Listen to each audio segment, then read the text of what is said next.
We'll call the meeting to order. Welcome everybody this morning.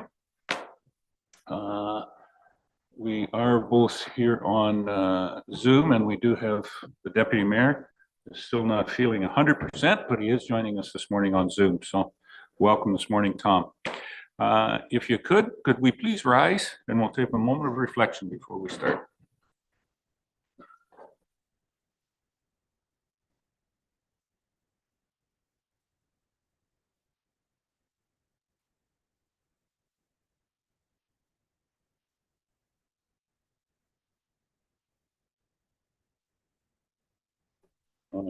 Thank you. I'm going to ask Cody before I go for the declaration. Cody, if you can get together with people that are online or give them how to get involved. Thanks, Cody.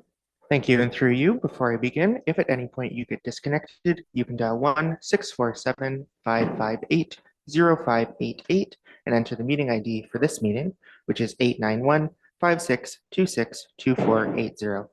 Both members of council and staff have been briefed on the various features of the Zoom meeting software and will be raising their hands physically to speak. For members of the public, if you require any technical assistance, you can send a chat message to myself, Cody Hewlett, and I will attempt to assist you. It should be noted for members of the public that this meeting is being held in 2 locations, both being live streamed on being live streamed on YouTube as well as being held on Zoom.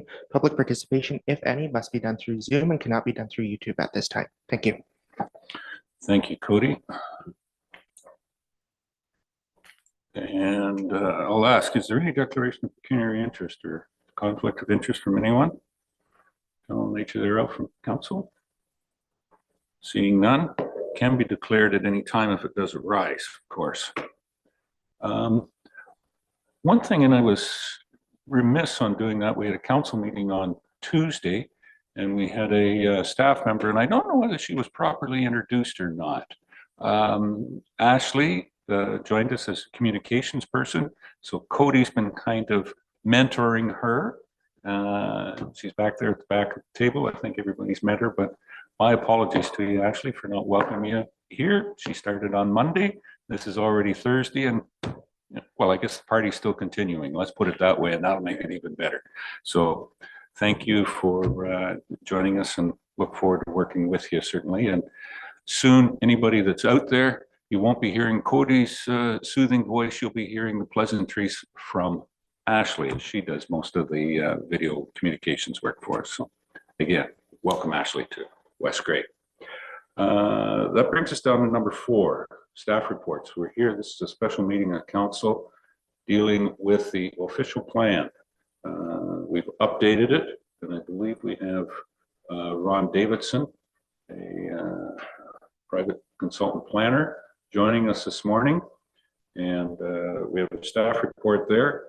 So I don't know whether, Ron, are you going to lead us through this because it's you were contracted to fulfill this, or David, who just started a couple of weeks ago as well too.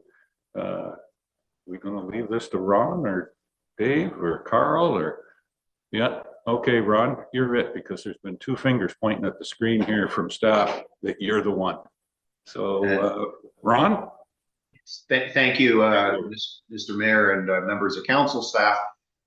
So yeah, we're here this morning to deal with the new official plan. We're very close to hopefully having a final document. In fact, I was hoping we had a final document, but so you'll hear from me in a couple minutes as to why we may have to just wait a little bit longer. So you have an official plan that's for the 2 urban areas of Durham and Neustadt. And that was approved back in 2012. I know that doesn't sound like a long time ago, but in the planning world, it is, and a lot has changed in terms of provincial policy and the Grey County official plan since then. So you need to update your official plan, and West Grey staff and council have been doing that, working on it since 2020. And there's been various versions of that. You've had input from public agencies and the general public. And you've held open houses and public meetings. In the spring of 2023, your council had a version of a draft plan that was, I think the planner at the time thought it was ready to go. And it's very, very, very similar to the version that you have in front of you today. But at the request of a West Grey resident, council ordered staff to bolster one particular section of the official plan, and that section would be the policies that deal with light pollution, or otherwise known as dark sky policies. So what happened then is you were without a planner for a while, and your CAO, Laura, asked me to get involved and help you take it to the finish line. So to be honest, there hasn't been a tremendous amount of work required to get to this point today. But Laura, your clerk, Jamie, Carl, your CBO, and myself did work together on coming up with new dark sky policies, better, I suppose. And those policies are now in the official plan in front of you. So that was really the reason why council asked us to change it. And yeah, that took a while, but again, you were without a planner. So I guess the project kind of stalled for a little bit. But there is one more thing we should add. The Planning Act allows council to delegate to staff the responsibility of removing a holding provision from the zoning of a property. Usually a holding is removed when certain conditions of zoning have been met. Like, for example, you might have a holding on a property if an environmental impact study needs to be done, or maybe if there weren't servicing to that property and now there is. So in the past, and currently now still, council has to adopt a bylaw. There's no formal planning process for that. Neighbors are not notified. I'm sorry, there is not a public meeting. There's no opportunity to appeal from the members of the public. It's a very simple thing. It begs the question, why waste council's time?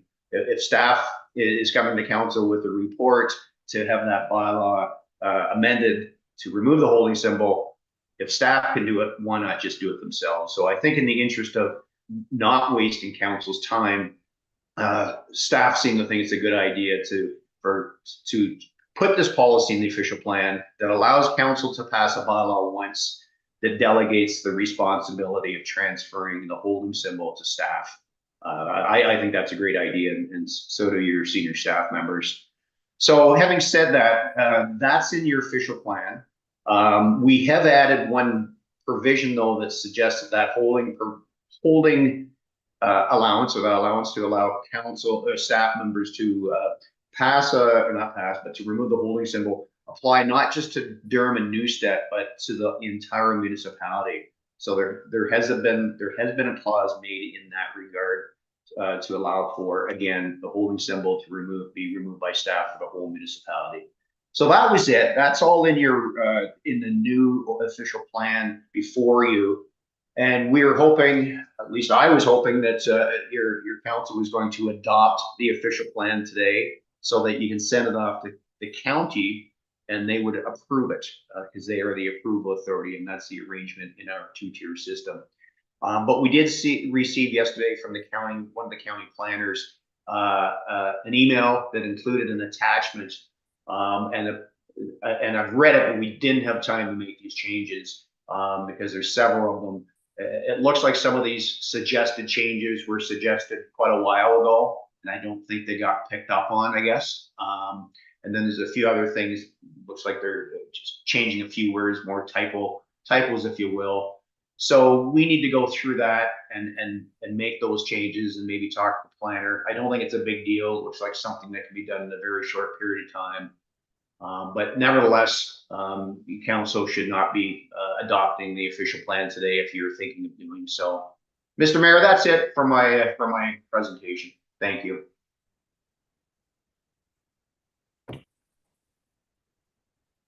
Where are we going to proceed from here then? Defer it? Councillor Hutchison, Doug? Well, I'd like to maybe update our planner, Mr. Davidson, a little bit further in that the reason we're here is because I made a motion back way back when that I don't think council's really had an opportunity to really look at this. We've had public meetings. This thing's been ongoing for a number of months, if not years. Yeah, and So every time it comes up, I read through it and whatnot and make some notes, but we really haven't had a chance to, as a council, to go through it and ask questions. If not make changes, but ask questions. So I was hoping today that we can do that, because we need to get this puppy done in a way, and move forward. I'm looking forward to going through it, and I think the only way that I can see that we can do it is to go through it step by step, area by area. And if you have any questions or any points you want to bring up, now is the time. So I hope Mr. Davidson doesn't have a lot on his agenda today, because I think it might take us a little bit of time. And if the county wants to add a few things, then we can quickly read the county's comments and maybe make some suggestions there. But I really don't feel that we as a council have had an opportunity to get our questions answered. And that's why I made the motion previously. And it was I think it was Scott seconded, to say, let's take time to go through it. So that's where I'm coming from. I think we're here. We need to spend some time. And this document is our plan for the next 25 years. So we can't take it lightly. There's a lot of things in here. Some of the things I don't agree with, some of the things I wonder why they're in here. So I think we need to address them before we just say, fine, go ahead, send it out, and that's it. And to me, this document is almost like it's more of a strategic plan than our strategic plan. It's got everything in there that we talk about and want to do and should do, but we're not there yet in a lot of cases. So I think we need to spend some time on it. So that's where I'm coming from. So hopefully I get support from council to take some time to go through it. Thank you. And I think that's exactly why we're here. So everybody's nodding. You've got a bit of time, Ron. As you said earlier, you hadn't spent a whole lot of time on this. So I know that will reflect in your the bill coming forward. There'll be fewer hours on that. Correct? Something like that, yes. And yes, and I have until about 12:45. So that gives us 3.5 hours. If I don't know if that scares people or if you feel that's not enough, but I am here. And yeah, and I will do my best to try to answer the questions. You've got your senior or your new planner there, David Smith, who I'm sure hasn't read it, but he's a smart fellow, and I'm sure he'll be able to provide some valuable insight. If I don't know the answer off the top of my head, it's because I didn't write the official plan, but I'll try to answer the questions. Yep. It's not something that is exclusive to West Grey. I think there's quite a few official plans out there, and there'll be a lot of similarity between this one and other ones out there. There may be some smaller things. Okay, from my perspective, I think you're right on, Doug. This was what we were here for, was to go through it, know what we are going to be doing as far as passing the bylaw, to move it on to the county for approval as is in the process. Let's start the discussion. Doug? 2. Okay, so my first question starts working down. Part B, interpretation. This is on page 12, I guess it is, in the document. So part B, B1.2, comprehensive review. It talks about the boundaries in Schedule A and B, and this map, I'm sure we'll have some more discussion on this as comes on. It's considered absolute. So these boundaries cannot be expanded except, of course, with municipal comprehensive review. So I'm curious about the 2 developments that are on between Durham and the office here, which we've been spending some time on. They're not on the map that we have, the schedule. I don't know if it's A or I think it's B, one of those. Anyways, the mapping.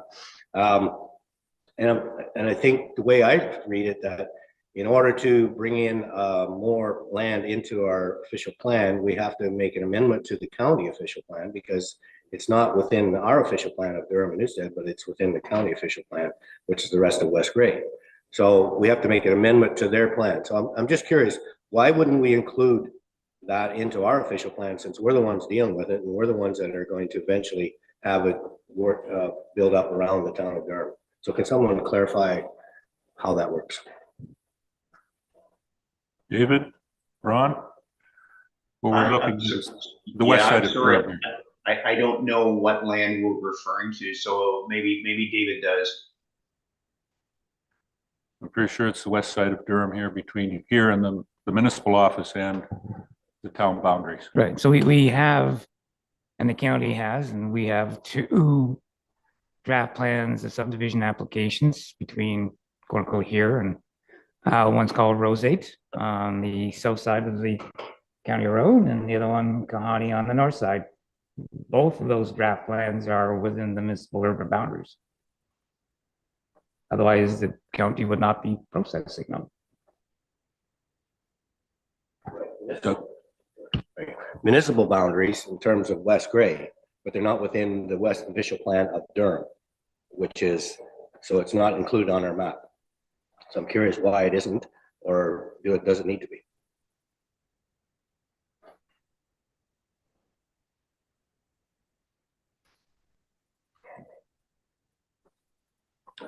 Map open here too. This thing.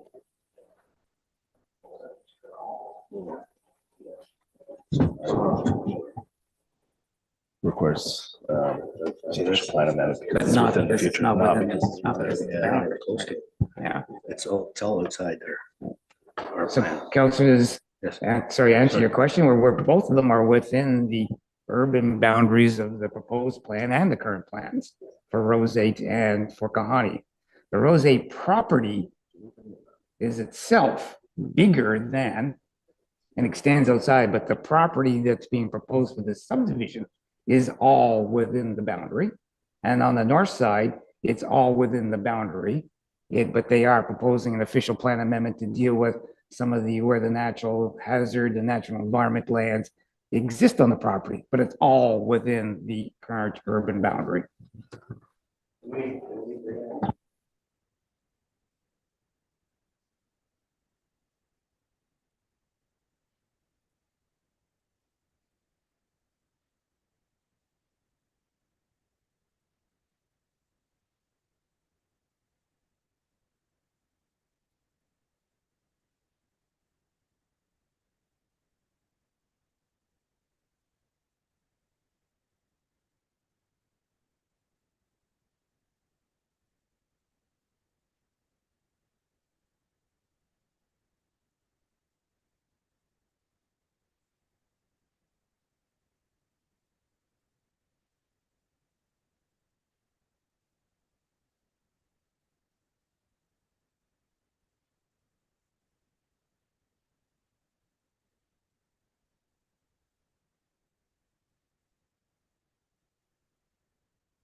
So yeah, this property on the north side and then this property is the entire property. They own this entire section, but they're only proposing to build on the section that's within the municipal boundary on this property. So there's no development proposed currently on the property that's outside, even though it's one lot that's owned by the same developer. They're only proposing development within the boundary. There is some proposed, the only development that's going to occur on that property outside the boundary is the stormwater management pond. But the actual residences and development will be within the municipal boundary. Can we call up the other map that shows it's a little more recent because it shows the cul-de-sacs and so on that are rebuilt or built in around the hospital?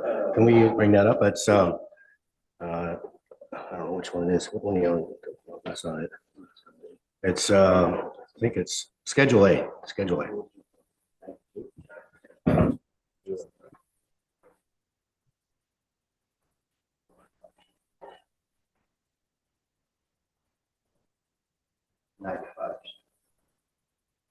Right, yeah. I'm just adding a separate. No, that's not it either. Yeah, yeah.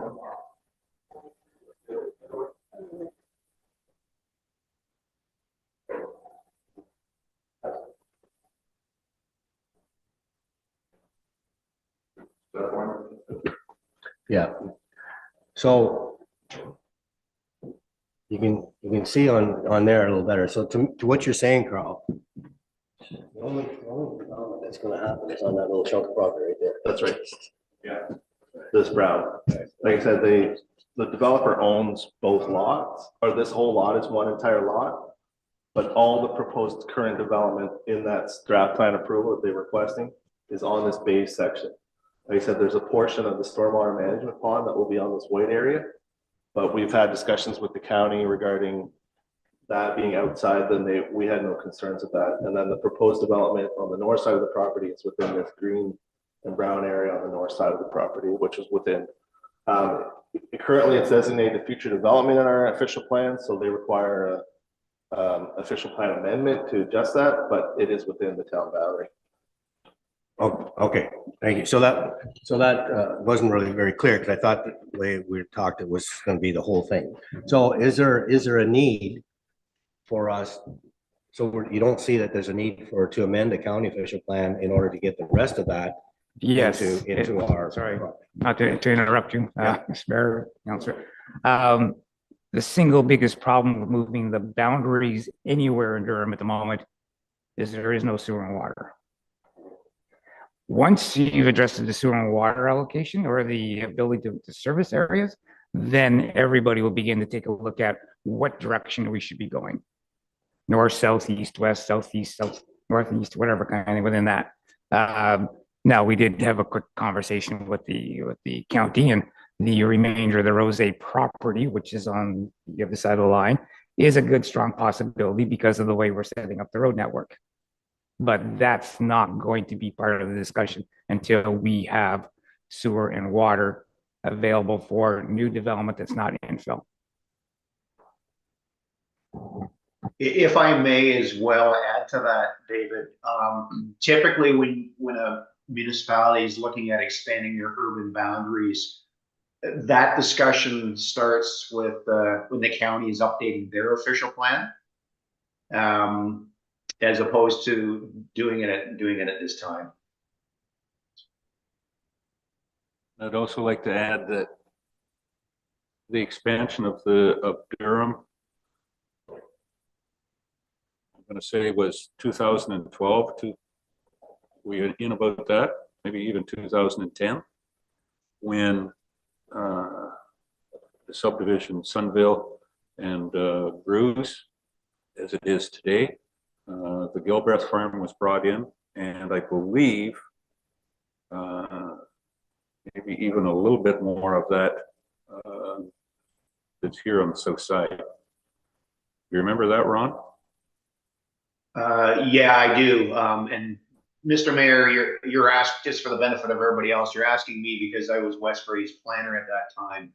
Yeah, it was to suggest it was a real dogfight with the province, because the province watches over our shoulder very closely when we expand our urban boundaries. You have to do the math. You can't just say, oh, it'd be nice to allow for development to proceed over here outside the urban boundaries, so let's just expand the urban boundaries. It's not as simple as that. You have to do what they call a comprehensive review, where you have to take a look at your growth historically, your land consumption historically, project your population growth into the future, do the math and say, yeah, we definitely need this land. Now, not to get into this, the provincial policy statement, that's where those words come from. If there is a new version coming out, and it might remove the words comprehensive review, or it might not, it's hard to say. But yeah, it's not, bottom line is, it's not just a matter of saying, well, geez, it'd be nice to make our urban area bigger. You have to crunch the numbers. Okay, Doug? So that clarifies that point, and sort of brings up another topic that I was going to discuss later, but maybe we're sort of into it. And that's this whole idea of density and knowing where we're at and where we're going. So we have quite a bit of land that we've got developed, like between the Bruce and Sunvale these two potentially new ones. But then the other option is, as our planner said, is the water and sewer. So somewhere along the line, we have to know how much water and sewer capacity we have and what we can do. And I think I threw it out there before that we need to have some kind of list that has a priority so we know who goes first in terms of what we can do before we start to get into expansion. But I think and I'm sure the numbers are out there. I think it's good to know those density numbers, and based on those numbers, do we have enough for the next 25 years? Like with what we have in front of us, where are we now? What's our density now in Durham? And we're doing a lot of infilling with thanks to Can-Do Homes. You know, what are we looking at in 25 years down the road? Where are we at? Does this give us enough? So that's a question maybe our planner can ponder at one time, but I just think that's important when we're looking at 25 years and how much property we have, and do we need to bring more into our official plan? And right now, we have what we have, and we have lots of pressures to fill in what we have. So we're dealing with the same issue with our neighbor to the west in terms of density and infilling, right? Like, how much land do they need before show us the numbers and show us what your needs are? So anyways, just thought I'd throw that out there. Maybe we won't need to discuss it later. Density is, so the county, of course, is interested in density. We're all interested in density. Theoretically, density gives us different types of units, which theoretically give us different price points. It also speaks to long-term viability or costing in terms of number of people on a roadway, dollars per roadway segment for sewer and water and infrastructure in that respect. So density has certainly been a big discussion that didn't exist maybe even 10, 15 years ago, kind of thing within that. The county's interested in it, the municipality's interested in it. When we, within the urban boundaries itself, the county OP does some suggestions as a minimum, but you can also do your own density. For example, you could say, no, we're not building anything other than 4-story buildings. That's our density. We want density. The county will set out minimums, but after that, density is in some respects determined or driven by the internal plans for here. And of course, we're not looking just at Durham. We're also looking at Neustadt as our settlement areas, and Aitken to a degree as settlement areas to deal with population increases within West Grey as a whole. This is not a Durham plan.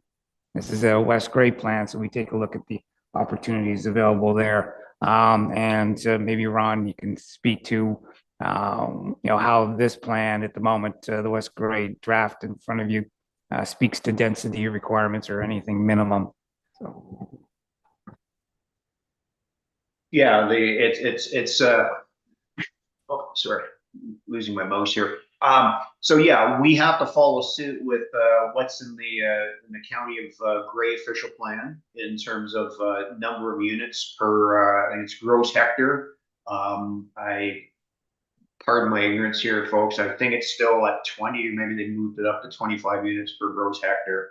What that means is when a developer comes forward and speaks with staff and county staff, you have to make sure that it meets that minimum requirement. Gone are the days. I don't care to get too far into this, but gone are the days where you can have somebody come in and say, "Oh, I just want to create a whole bunch of 60-foot wide lots." That's laughable, I guess, to put it bluntly. So yeah, the county has minimum standards in their official plan, and we have to have the exact same standards in our official plan.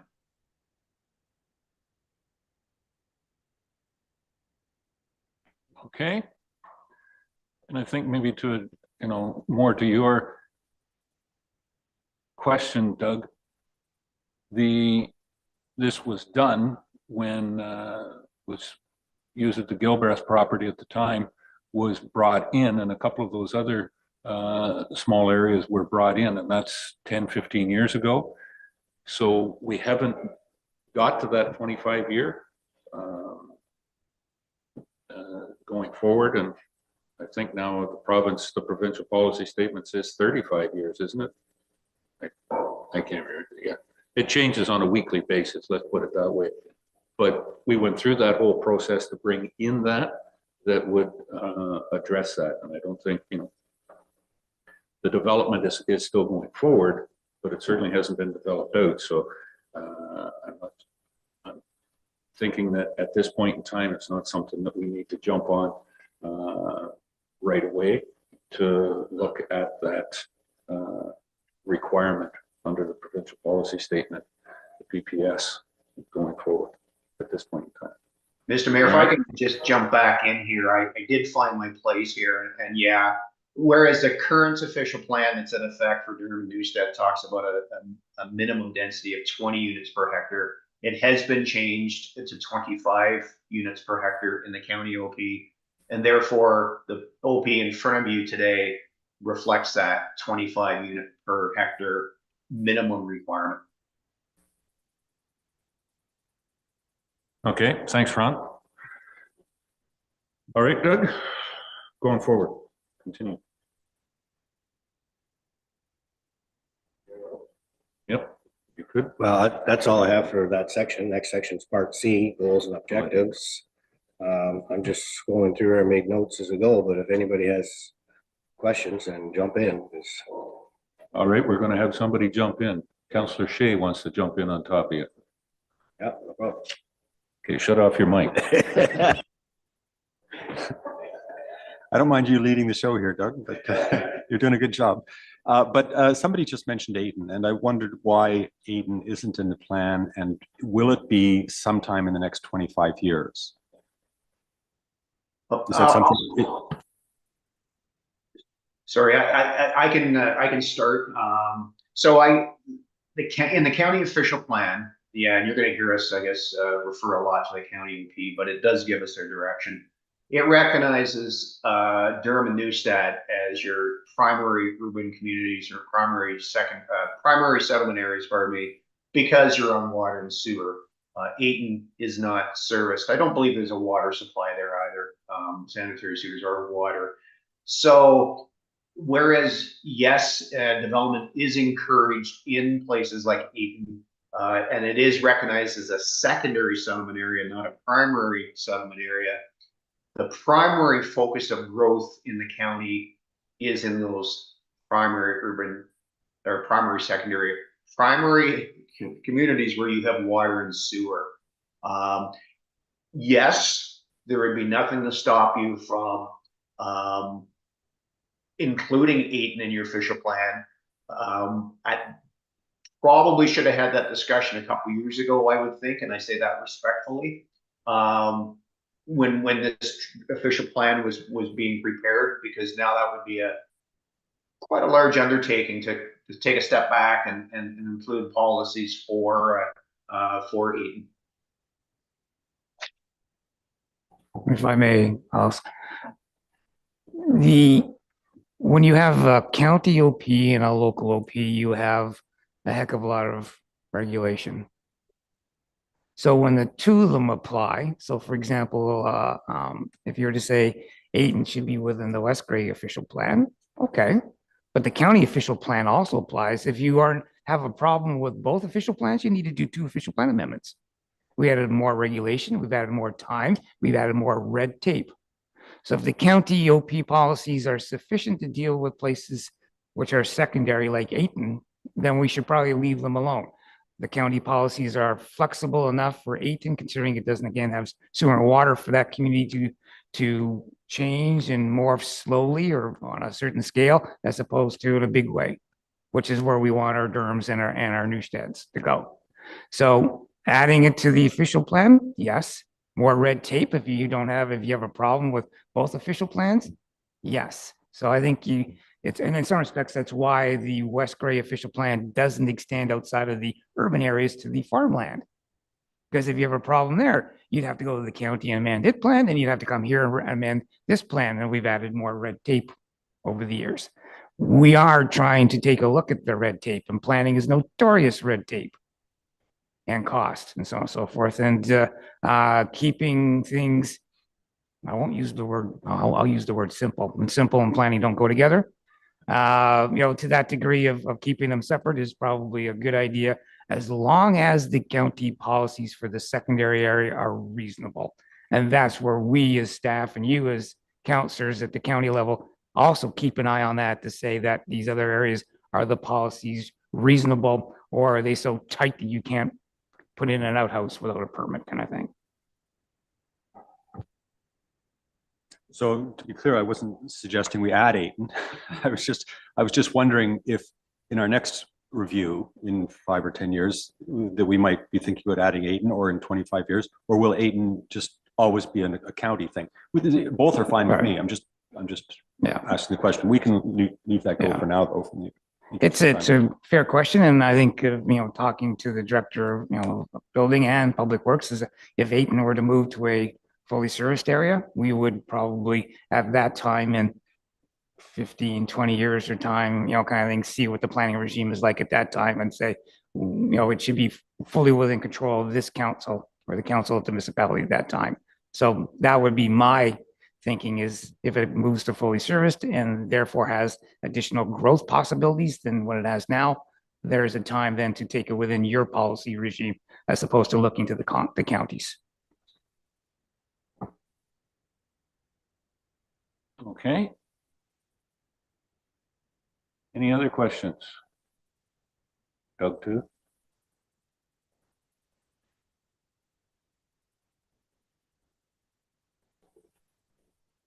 I think we've got the Sorry. boundary one settled. Right. Yep. Yeah, for now. There have some other questions, but we'll maybe come to the map later on and discuss that again. Goals and objectives, part C, don't have any concerns there unless someone else has. It talks about economic development, but I think it comes up later, so maybe we can skip that for now unless somebody has a question. And climate change, so going down to C5, climate change. C5.3, mitigation objectives. So in C5.3, mitigation objectives, part C. So it talks about encourage the use of local renewable energy resources such as photovoltaic panels on large roof structures, permit the renewable energy generation within application land designated subject.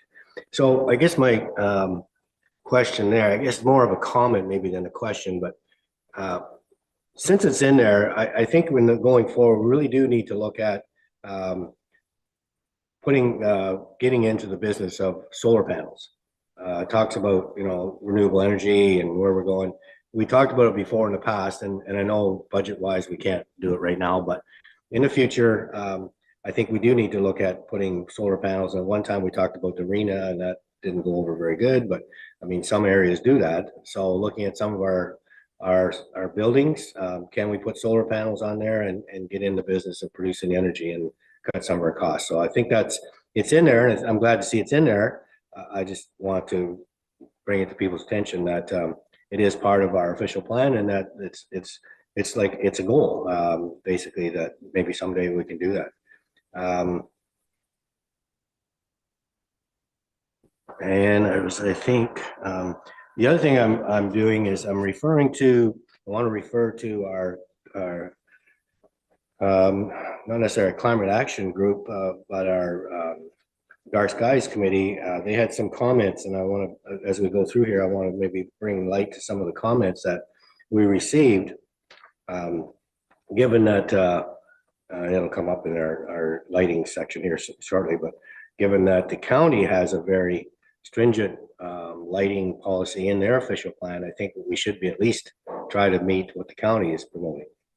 So we can talk about that in a minute, but I'm just making reference to what my notes here.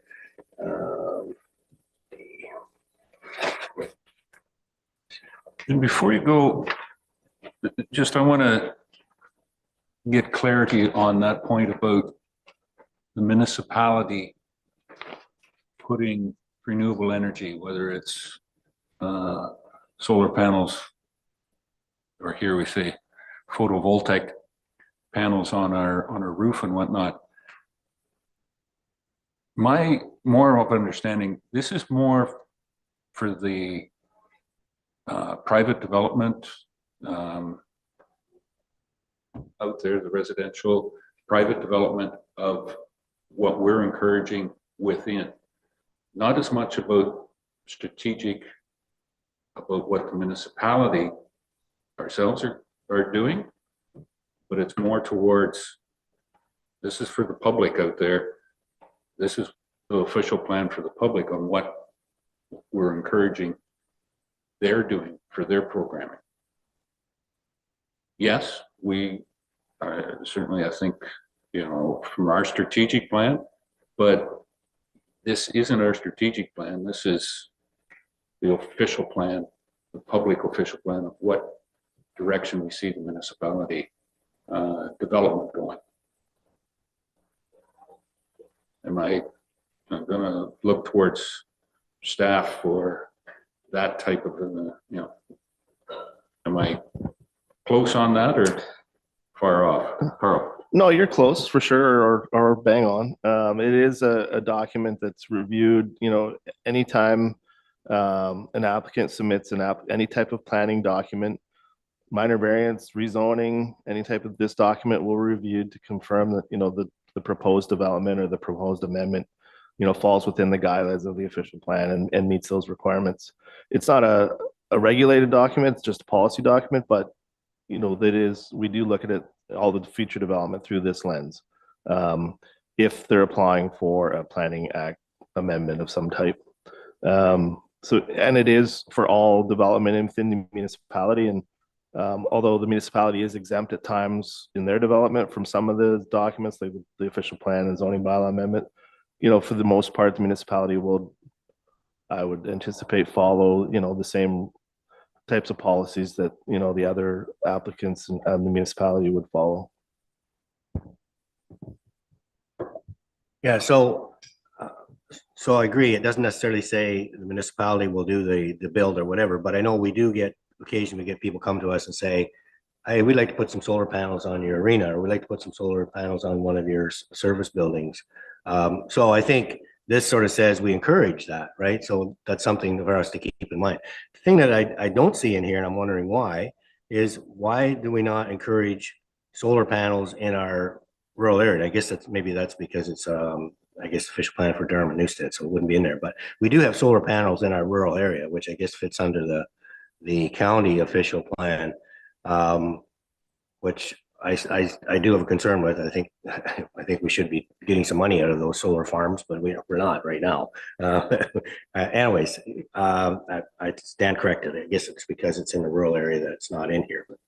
But I do see that people will come to us asking for this, and it's in our official plan that we're going to encourage that. So something to keep in mind. Thank you. And just before I get to you, Jeff, this may be a question more for Carrie, just for clarification on that. The renewable energy, wind turbines, I guess the money that the municipality, those are taxed at a industrial rate, probably not at what they should be assessed at, but it's a set assessment on the industrial rate. And I believe that the solar panel farms, which we do have a couple in West Grey, certainly out Highway 4 to the east, are the same. They are taxed at an industrial rate. So we do get, they're not at a, certainly on the farm rate, there is a certain amount of assessment that's on that and taxed at the industrial rate. Just for clarification for you, Doug. Jeff? Yeah, since we're on C5, I had a similar note to Doug's on C53C, which was around the solar panels. And I wondered, why aren't we mentioning things like greening our fleet and greening our facilities? But now I understand that this is an outward facing document. Doing stuff like that is more internal and more strategic planning. So that's why it's not being mentioned here. But I did have a question about when we see in C54B, it says adaptation objectives, protect trees, wetlands, et cetera, et cetera, et cetera. Where does a statement like protect trees turn into policy or action? Does that come into like a zoning thing where a developer comes and we say, yes, if you're going to build on this property, that's fine. but we want you to cut down as few trees as possible, or is there a policy version of that statement?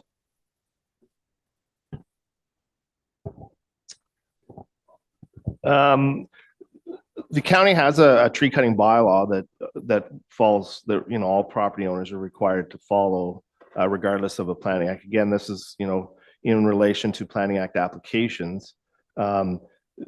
For provincially significant woodlands and or treed areas, if if subdivision is being reviewed, the county has an ecologist that reviews those applications and determines, you know, what trees are on the property, and you know, and they will review those proposed developments through the municipal official plan lens that says, you know, you're trying to protect the trees and things like that, and they will determine, you know, if you need to cut down 100 trees, well, now you got to replace 100 trees somewhere else, right? And that falls in a lot of the documents. You're cutting X number of trees, and you're expected to replace those trees in another location. Maybe it's in a parkland area. Maybe you're expected to plant 1 tree on every lot.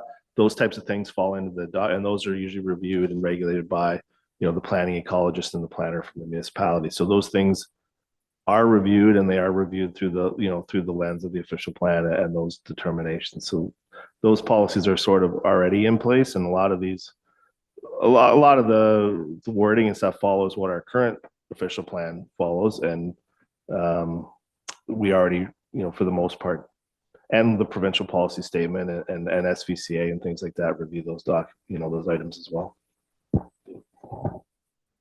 You know, an official plan is theoretically trying to achieve that concept of sustainability. And that sustainability is a 3-legged stool. It's environment, it's economic / social, and you know, within those 3. So when we take a look at you know, the subdivisions in particular, and we have treed areas on it, you go, oh, well, we can't cut any trees down. Well, wait a minute here. The fewer trees and the less land clearing area we do means the less area we have for houses, which means that the price goes up, the more sprawl we have.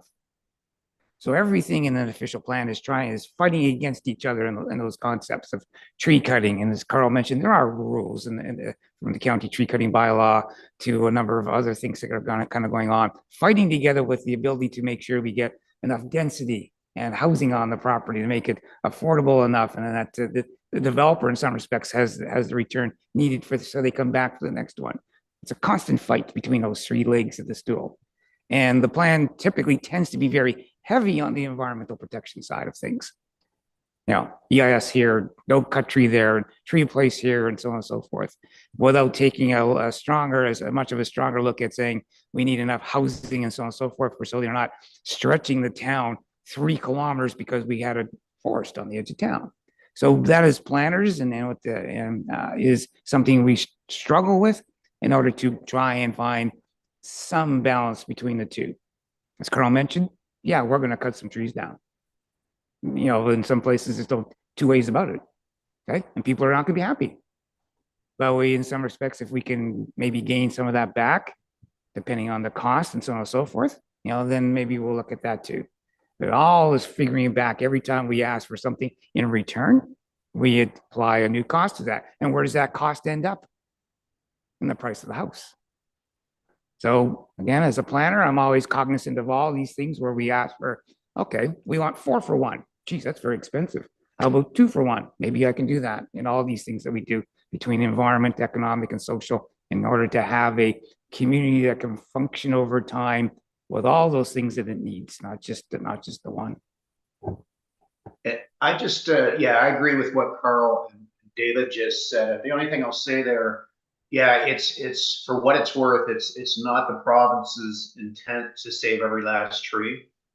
Even in areas where the county is identified as a significant woodland, and I don't think really that applies. I could be wrong to Durham and Neustadt, which is great, but there are other urban communities out there that have significant woodlands right in their urban areas. And usually through an environmental impact study, you'll find, and this doesn't go over very well, folks, but you'll find that the majority of the trees can in fact be removed. Most ecologists will shoot for a 30% tree retention rate, and that's generally considered to be acceptable. Of course, like both Carl and David said, the review agency, the peer review agency, will certainly want to see a tree replacement program in effect. But a lot of people will say, well, what good is that if you're knocking down 70% of the trees in the forest and replacing them? Yes, you're replacing with more trees, but they're starting off as 3-inch or 6-inch or 12-inch trees. So bottom line is, yeah, it's not much to the chagrin of probably a lot of people, it's not the province's intent to save every tree. Sorry, if I may add one. I don't know if the municipality has it, but the simplest thing for subdivision is a requirement for a tree in every front yard. I'm not too sure if you have that policy already, but right, you go into subdivisions that have lost trees and so on and so forth, and it's like, sorry for me, that's my personal hang up, is a tree in the front yard. And as we talked about the climate change and everything else, and the ability of a single tree, that kind of thing, to add not just the aesthetics, but also to the cooling effect and so on and so forth, is something that I think cost-wise, except we're always balancing out these costs, the tree's a cost, right? Within that, we should have possibly as a requirement for council to take a look at through our chat with Public Works, because they have some comments always. I don't think we have a policy like that, but I would look forward to you bringing that forward, and I certainly support that. No, thank you for the discussion on trees. I will just point out that C6 natural systems, there's a typo. The fifth last word is adopt. I think it should be adapt. And That's been caught. Thank okay. you. Yeah. And we're still on C5. Can I go on to C6? Yeah. Okay. C6, which is called natural systems. C6.2 objectives. A, establish comprehensive policy framework to ... So I'm just curious again about the flow from this high level sort of vision oriented document to something actionable. So when it says establish a comprehensive policy framework, is that something we will be doing in the next while? Is that something we've already done? Just curious about steps.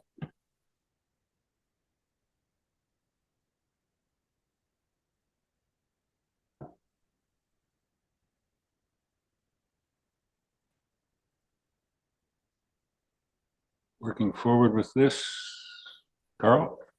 Dave? Ron? Yeah, again, whether something like this is in the official plan or not does not require or stop the council from requesting any type of bylaw that would affect the entire municipality. Again, the official plan is only a lens through which you review a proposed planning applications, right? Somebody applies for a zoning bylaw amendment or a minor variance or something like that.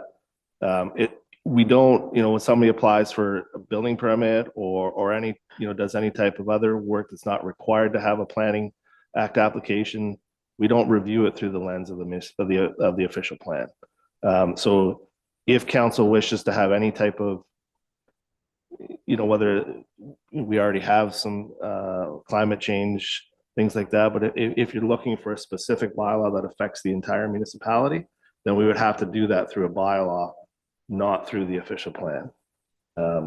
So again, when somebody applies for a planning act application, yeah, we will review it through this lens with all the climate change and natural systems, all those types of things will be reviewed, but only through those applications, not everyday uses or everyday activities in the municipality.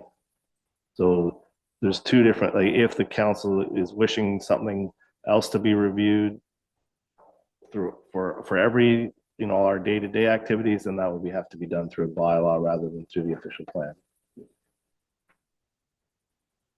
Not sure if that answers the question. Sure. So to items down, it says adopt policies and establish programs for the restoration and enhancement of the natural environment, et cetera, et cetera. So when I was reading these, I was thinking these were not obviously directives to a developer. They're not going to be adopting policies or establishing policy frameworks. I was reading them as instructions to future councils, where councils would say, you know what, we promised ourselves and our community that we would adopt policies and establish programs to do X, and we haven't done that. So maybe we should introduce a bylaw or that, you know, starts to do that. And I took this part of the official plan as being directed at current or future councils. Is that a legitimate way to look at some of these items?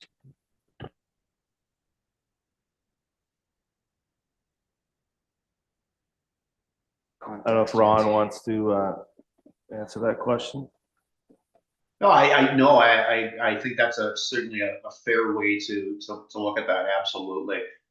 If I may ask a question here, I'm wondering if somebody in the room knows the answer. Does the County of Bray not have some type of a committee that is looking at climate change?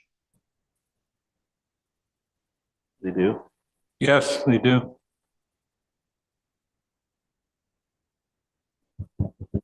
And would West Gray, would there be somebody from West Gray that is represented on that in that group or that committee?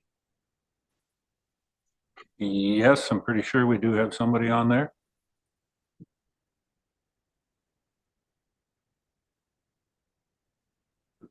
Laura? Thank you, Mr. Mayor. And yes, Ron, you're correct. The county has a manager of climate action, and she has organized a committee with the local tier representation. Our representative, Nicole Heber, sits on that. The county's climate action plan does focus primarily on community initiatives as well as what the county as a corporation can do. Our climate action plan is a corporate focused one, but in the community version, these sorts of topics are being explored and discussed, and Nicole often shares questions that come from that. So things are in the works. We just haven't finalized yet. I guess my only comment on that is that's great. I mean, it would seem to make a lot of sense to deal with this on a county-wide basis with certainly input from the local municipalities, as opposed to everybody going their merry way, doing their own thing. One would like to think that everybody's kind of having the same thoughts on this, and it would again make sense to deal with it at an upper tier level. That's great. That satisfies my question. I did have a question about the section B. There's a word in there, biota. Is that a typo or is that a word I don't know? It's a word I don't know.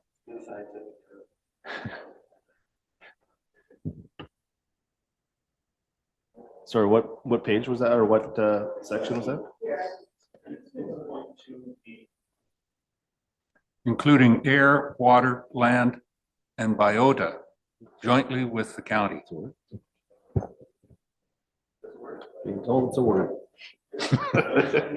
I'm searching it quickly here. I don't think it's making reference to the Italian composer born in 1842.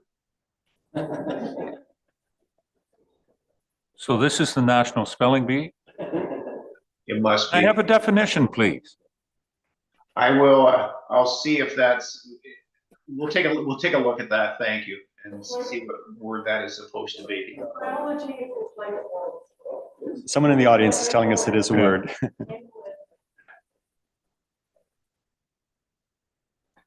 We'll say this, it's not an adjective, it's not an adverb, it is a noun.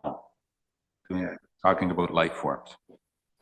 Okay, good. It's also a gun Thank shop you. in Tilsonburg. I don't think that's what we're referring to. Okay.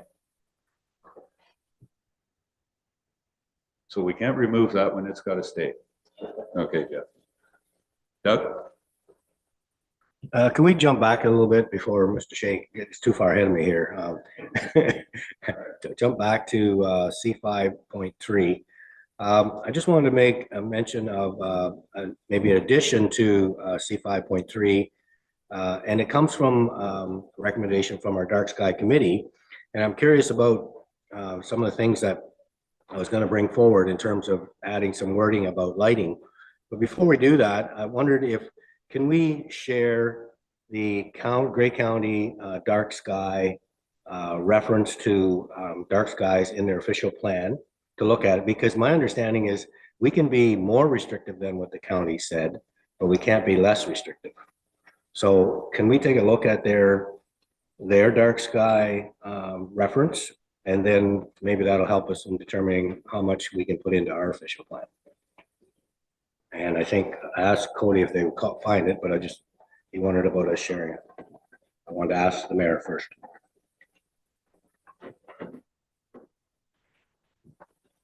Certainly. Yeah. Do you have it there, Cody? Yeah.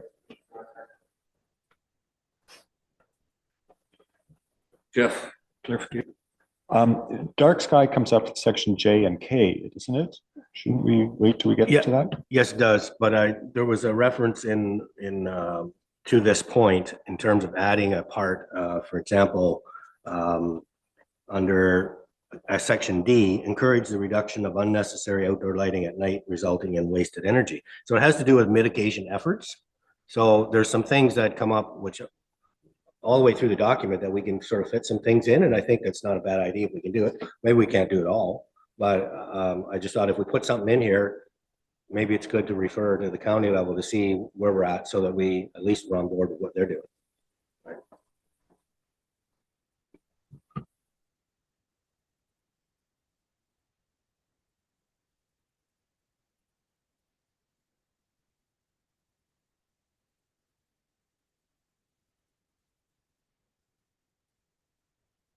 Official plans have a lot of fine print. Yeah, this is getting way too fine there, Cody.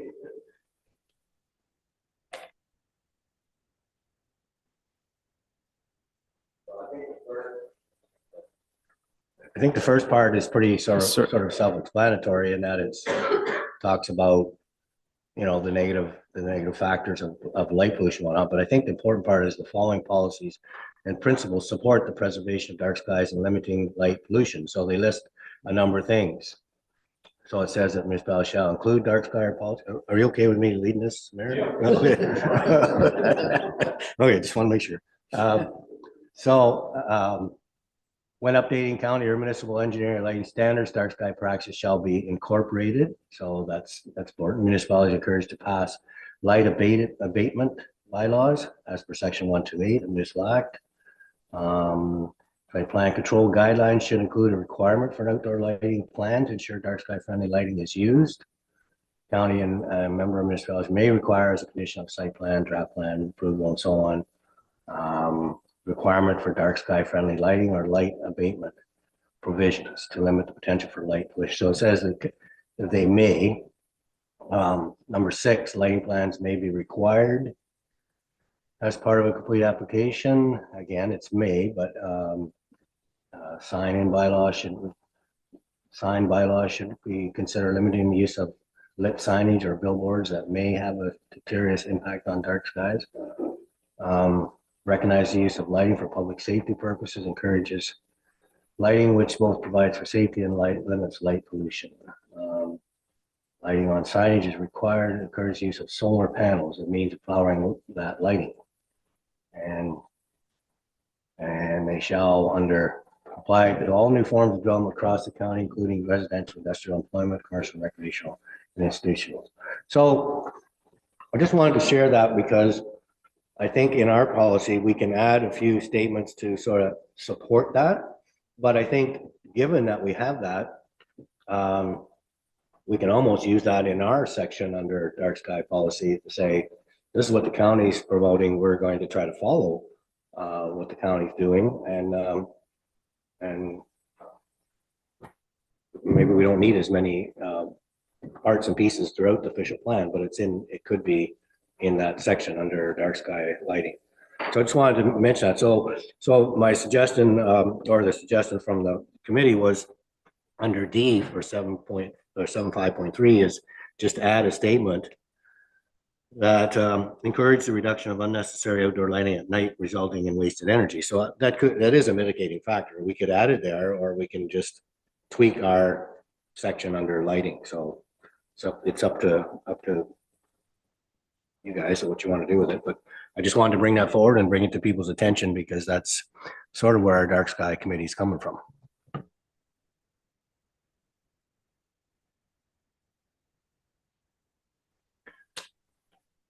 First, I'd like to see, you keep referencing our dark sky committee. I didn't know the municipality. Does the municipality have a dark sky committee?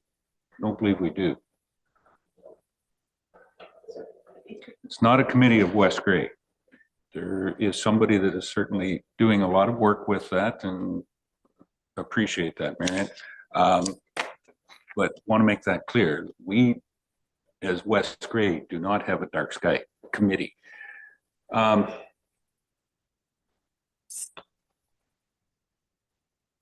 guess I'm going to ask Ron and or David, how does this fit in and implementation to it?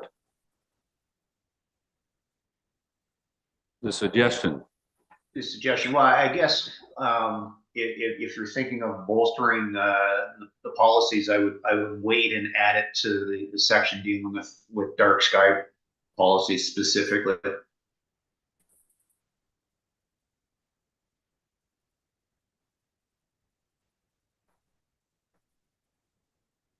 So you're suggesting we put it down to K?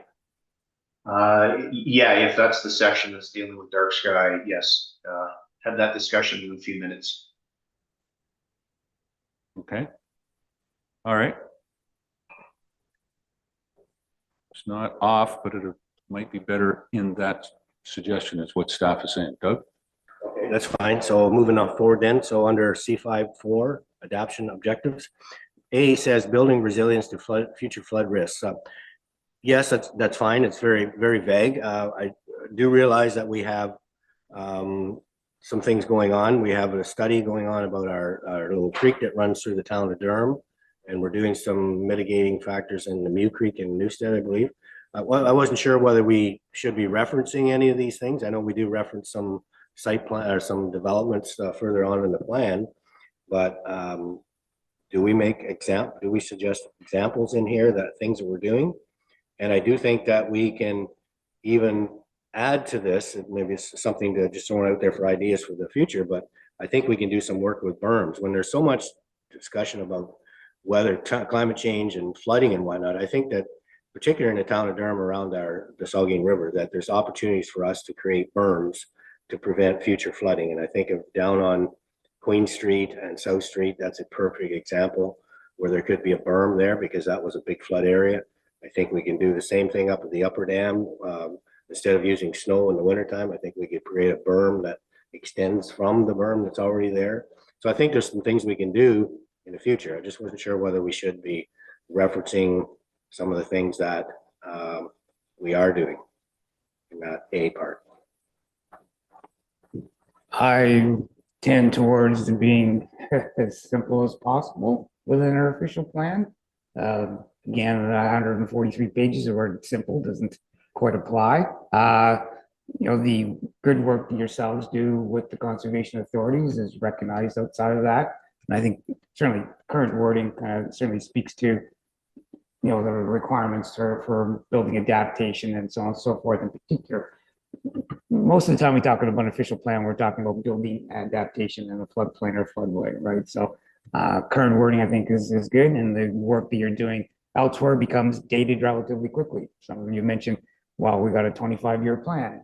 Well, when was this done? Oh, that was done 24 and a half years ago. So keeping the specifics of those examples out of it, as opposed to speaking to the generality of what you're trying to achieve, and then looking at the outside of the means of getting there. As you talked about berms and the other projects are kind of going on, I think works really well with how you're set up at the moment.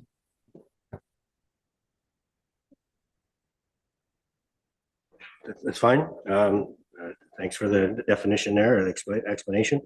So under C 5.4, just B part, it talks about the 1 in 100-year floodplain, and maybe when we look at that map later on, we'll get to look at that again. I do have some concerns with the fringe mapping, which I'll explain later on when it comes up. So yes, we have that 1 in 100-year floodplain. I don't know how relevant that is nowadays, given the amount of climate change and the way the flooding we have, but it's definitely something that we go by. Part C, it talks about enable, encourage local food production. And I wondered if, again, examples, but maybe we don't need to put examples in there, but a couple of things that we are doing is we have a farmer's market, which encourages local food production. And I think we do encourage, or we do have farm gate sales that go on. So I think under that one, we could put examples in there, but if we don't need examples, then that's fine. We are sort of accomplishing some of those things there. And if I could add, I think that's exactly it, and more towards what David had said. This is, the map. We don't need to put on there who is driving on the roads or how you're driving on the road. This is, we're going to make a road and not start putting in all the details about who is driving and how fast they're driving, or, as that type of an analogy. This is it. Yeah, we're doing these things. That is probably a project going forward of, yes, the municipality is adopted to this official plan. And that will be a project that young lady back there that we introduced this morning, of communication of what we are doing. But this is the official plan of, I don't think we need all of that language, as David has said, of examples, because it becomes dated really quickly. Next year we've done something. Do we go back and make a change to the official plan and say, oh, we've got to put this wording into it? This is the direction we're taking for the next 25 years, not what we've done to have that wording in there. So I think, good point. And I think we need it in there, but I don't think we need to put the examples in there. We just can't put the examples in there, or this would become War and Peace, Volume 2, 3, and 4. Okay. Moving forward under healthy communities, part D12 objectives. Under there's section 1, 2, 3, 4. I just was curious. It talks about cycling infrastructure, bike lanes, paved shoulders, so on. It doesn't mention trails, but someday if we ever have trails, maybe we get up with that in there. So just want to throw that in there. And I think it does make reference to trails further on too. So someday we may even have trails. Moving on, part E.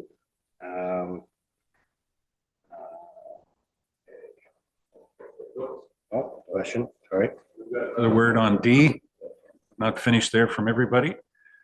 Jeff. I was curious about B, to share healthy development checklist, created a partnership with Grey Goose Health Unit, with developers to address healthy community design. This includes public health and safety needs embedded within residential intensification. I've had several people talk to me about saying, when we're building 2 new big subdivisions at the top of the hill, and we have to look at the impact on sewer, water, roads, traffic. I don't think we look at schools, but a lot of people have said, do you look at the impact that will have on the hospital and the medical clinic? And I don't think we do. I think that's not part of our mandate.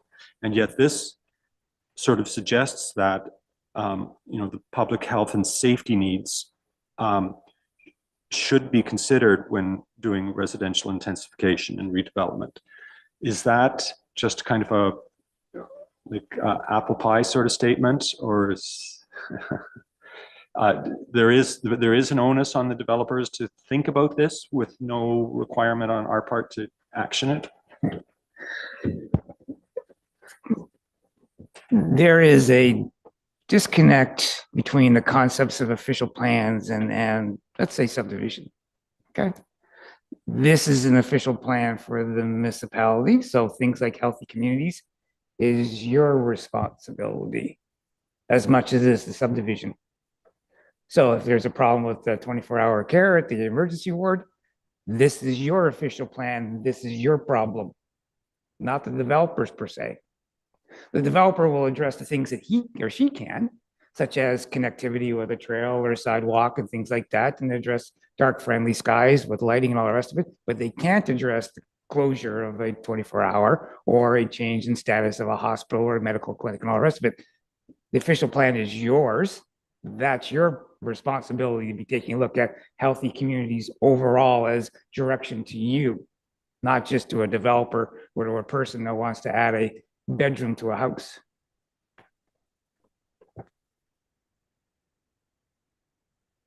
Doug, too, go ahead. And just further to that, I'm not sure where the movement is on the health department side of it, but I agree that that's something that should be looked at when we do developments, because right now we have people that don't have doctors. They use the emergency room because they don't have family doctors. So as we bring in more and more people, it does put more and more pressure on our doctors and nurses, our hospitals, and all of our public health areas. I know with the schools, the School Alliance, the committee that they have out there, which is provincial level, is looking at building, like, how does this affect your school and where's your population going? So trying to get ahead of the game rather than before, where it was all of a sudden they were closing schools because there wasn't the demand, but now it's the other way around. It's like we have the people coming to our area and we don't have enough schools. You build a new school, next thing you know, you got portables out back. So they're trying to get ahead of the game rather than behind the game, which is always an issue with the Ministry of Education, and maybe other ministries too. Anyways, yeah, I think it's a very important topic and something that we need to keep in mind. As I mentioned, there's disconnect between things. So health system and all the rest of it is disconnected from planning in a big way. Okay. We don't look at the number of hospital beds in relationship to a new subdivision of the population. Schools happens to be one of the things embedded actually in the Planning Act overall. And the both school boards typically have planners on staff to take a look at growth in communities and take a look at the things such as you talked about, too much in one place, not enough in another place, school portables, where should we expand?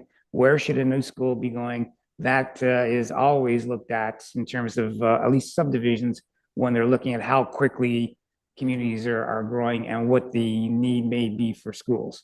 Definitely been part of a planning review for quite a few years. And as I mentioned, both school boards probably have planners, if not on staff or on contract, to take a look at projections for students over the number of years. When are they going to need, high school and so on and so forth? What are the travel distances? Should we be closing this one? Should we be building bigger somewhere else? That's always been going on with the school boards. And in fact, for example, in Southgate, they're building 2 new schools because of demand, or renovating, or whatever it is, expanding. So that part of that healthy communities is definitely part that's something that's looked at, as opposed to is there enough doctors?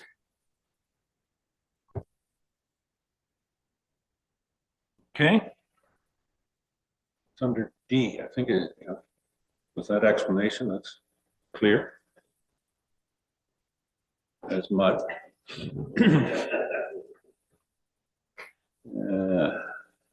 Yeah, it's a difficult thing between that land use planning and this, and as you had mentioned before, David, the social aspect of it. How much of that social comes into what a developer or moving forward with the land use itself in comparison to the social framework or capacity of a community,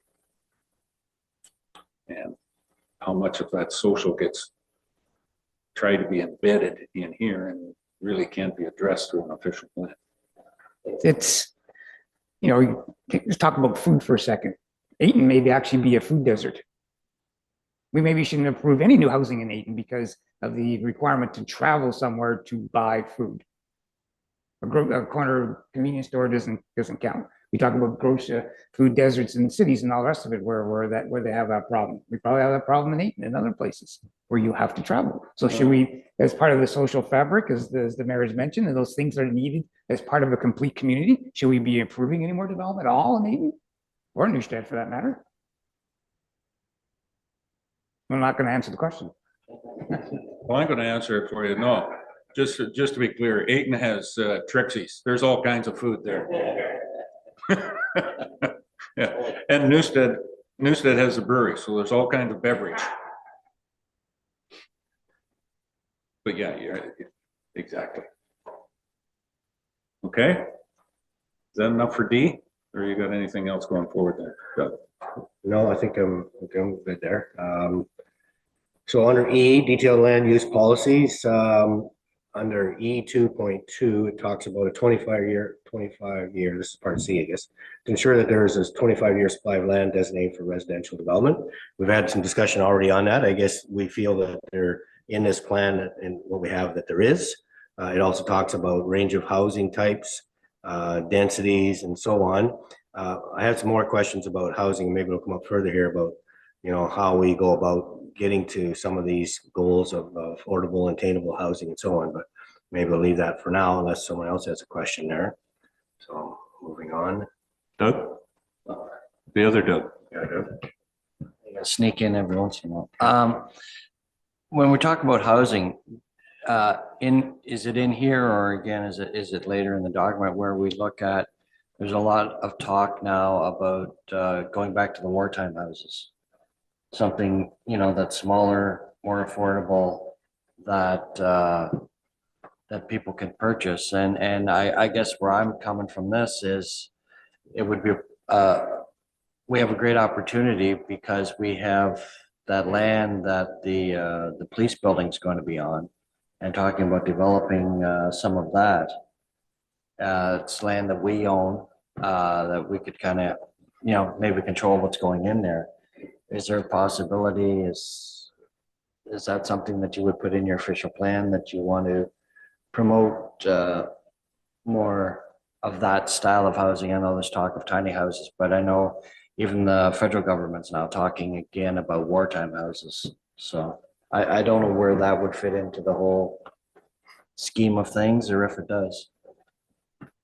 If I may, so if we ever get through the official plan process and get this approved, your next step is to get David to start writing your new zoning bylaw. Sorry, David. And right now, your bylaw, like most of the other older bylaws in the area, Grey County, Bruce County, and probably across Ontario, you have a minimum floor area requirement that certainly doesn't reflect what you're talking about right now. And what I'm assuming your new zoning bylaw will come up with is no minimum floor area requirement. Carl will tell you that there will be a minimum requirement under the Ontario Building Code to meet everything you need to have inside of a residence, and Carl will probably tell you it's about 300 square feet. But yeah, I mean, you'll likely end up removing that requirement. I'm planner in Chatsworth, and we're coming up with a new zoning bylaw, and using Chatsworth, for example, that's what we're doing. There will not be a minimum floor area requirement in the zoning bylaw. Whether or not that needs to be mentioned in the official plan, I don't know. It's just something that you'll deal with when you start working on your new zoning bylaw. As you mentioned, Councillor, the feds, reviving the wartime, pre-approved building plans, et cetera, to go out, which is stick-built construction. One that's never really kind of raised its head again is not the stick-built modular, but the trailer, right? And that tends to be probably the sticking point where there's the watershed where I can handle a small stick built, it's tiny and all the rest of it, but it looks like moving back into trailer or, the old fashioned concept of, sorry, Lucille Ball and the long trailer kind of thing. That kind of thing, is probably a discussion that is good to have, but probably from a community perspective of having that show up on the vacant lot next to you is, from a palatable perspective, a lot harder to do. From an affordability perspective, we should be looking at everything under the sun. Okay? Small, war built, whatever it is, the minimum square footage and all the rest of it. But when we start getting into some of these styles, park model and so on and so forth, that look like a trailer, but really isn't, becomes a bigger community kind of issue kind of thing about, as long as it doesn't show up next to me a little bit more so. So that's the only thing I said when we take a look at the housing section about how far we go down with that style of building or affordability kind of thing, so.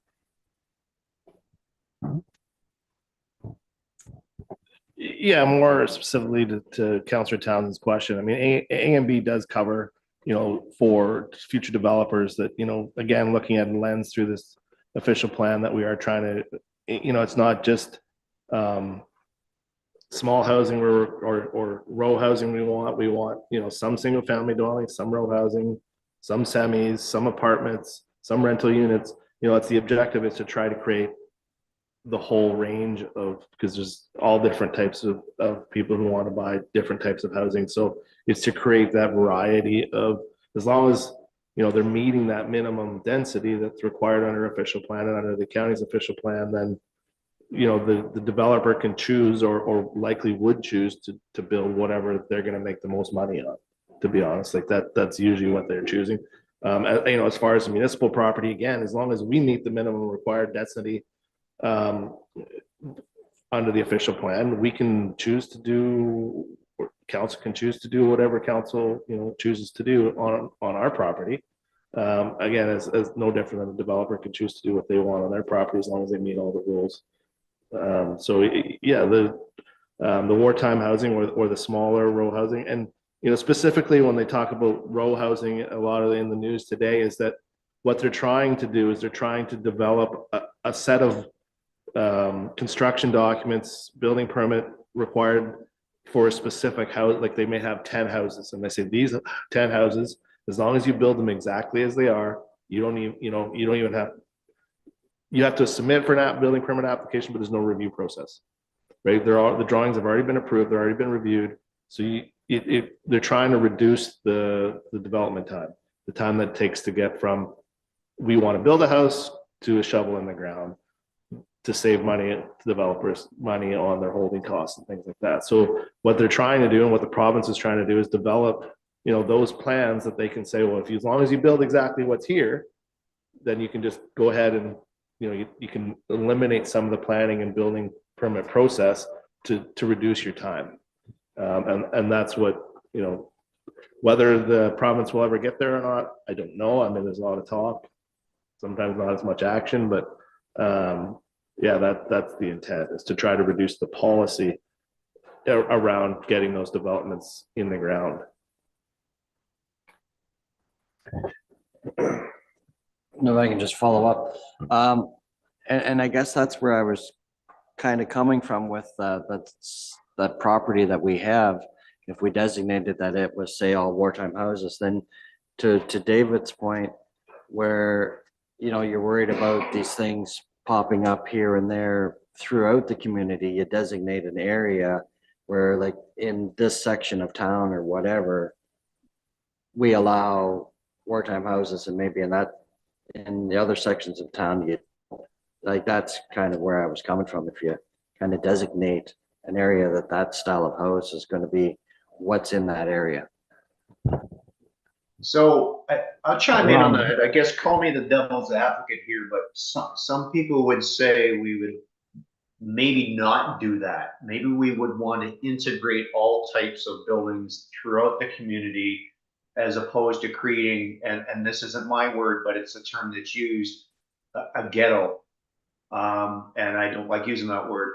But yeah, I think maybe we're trying to get away from that exact line of thinking because to be honest, I'm tired of going to Ontario Municipal Board hearings and trying to explain to a neighbor that he or she is wrong because the idea of having a semi or townhouse is not the end of the world. So yeah, those are my 2 cents on that.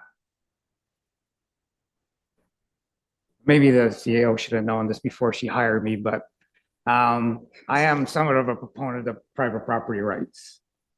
Planning is a severe restriction on private property rights. I own my property. I own from wherever the crown gave me to wherever kind of thing. And then we drop a zoning bylaw on it that says, no, you can't do a whole bunch of things. So when it comes to building style, Ron's hitting it on the nail on the head here, semi-detached and all the rest of it. We need to, I think, to encourage that private property rights, as long as we have not impacted severely on the next door neighbor. This is, I don't, semi-detached, those are poor people, right? We don't want that in our neighborhood, right? Kind of thing. So I say, if you can build under the building code a pyramid or a teepee on the building code for your style house, because that's what you want, go to town. It's your property. We got setbacks, we got height requirements, but you want to build a castle with turrets, go to town. So when it comes back to, should we have more time housing only in certain part of town, because the other part of town is all brand new housing. It has a certain look to it. It's got stones, got all the rest of it. It's black and all the rest of it, big glass and the rest of it. And then the house next door has got this wartime look on it. Too bad. It's private property.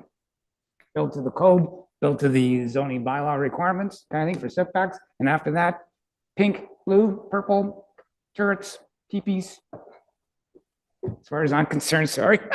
That's some of my personal opinion, that is on top of this. So, but when I look at some of the things.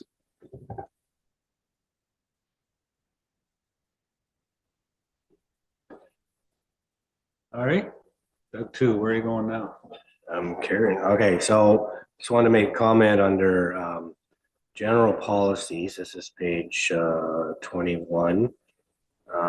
Under section D, talks about the third bullet down, talks about encourage the addition of housing above commercial uses in and near the downtown in residential transition areas and other main commercial areas. I just wanted to make a point that it does say above commercial housing or commercial uses or at the back. We really have to be careful that we don't have, and we do get a bit of creep these days of housing on our main street, where it's supposed to be a commercial space and it's turned into rental space or housing space. So I don't know if that really needs to be in there, but it does clearly state that the housing is not on the main street in the commercial district. So that's just wanted to bring that point out. Whereabouts are you on that one? I'm on page 21 at the top. Actually, it's the top bullet on page 21. Oh, sorry, it's E 2.4, general policies, yeah. E 2.4. E 2.4, general policies, section D, third bullet. Yeah, I'm on the PDF. Oh, sorry, it's different. Yeah, it might be an older version because I made my notes in one version and then we have so many different versions that I don't have to redo all my notes. So it's one of the ones that was sent out somewhere online. So it's E 2.4. E2, E. E is the elephant. 2.4, general policies, D. D. Third, bullet 3. Encourage the addition of housing above commercial uses. Is it not the same in the? Well, page numbers differs. It's encouraging additional, Oh, I know why, because you got the of agenda in there and I don't have it with the agenda. encouraging the addition of housing above commercial uses in and near the downtown in residential transition areas and in other main commercial areas. So you're concerned That we're getting some residential in commercial spaces. In the downtown, yeah. And we have it now in Durham and at least it's been there. So we have to be careful of that, that's all. So you have to be careful about livable communities as well too, and that's one that's always, how do you do that? You've got energy. You don't want to expand that. You want people to be able to be in a walkable community, but you don't want them to live in the community. You don't want them to live in commercial space.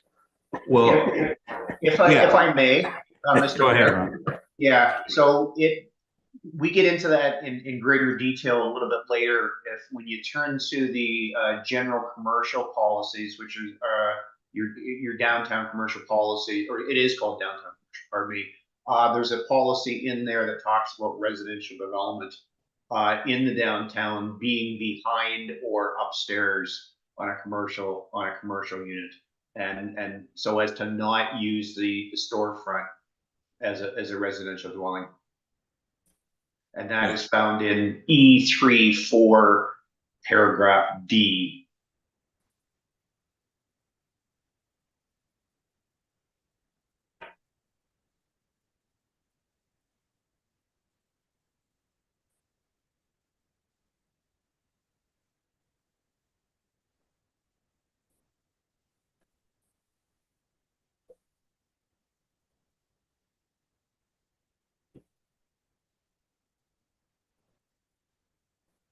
Yeah, it's there.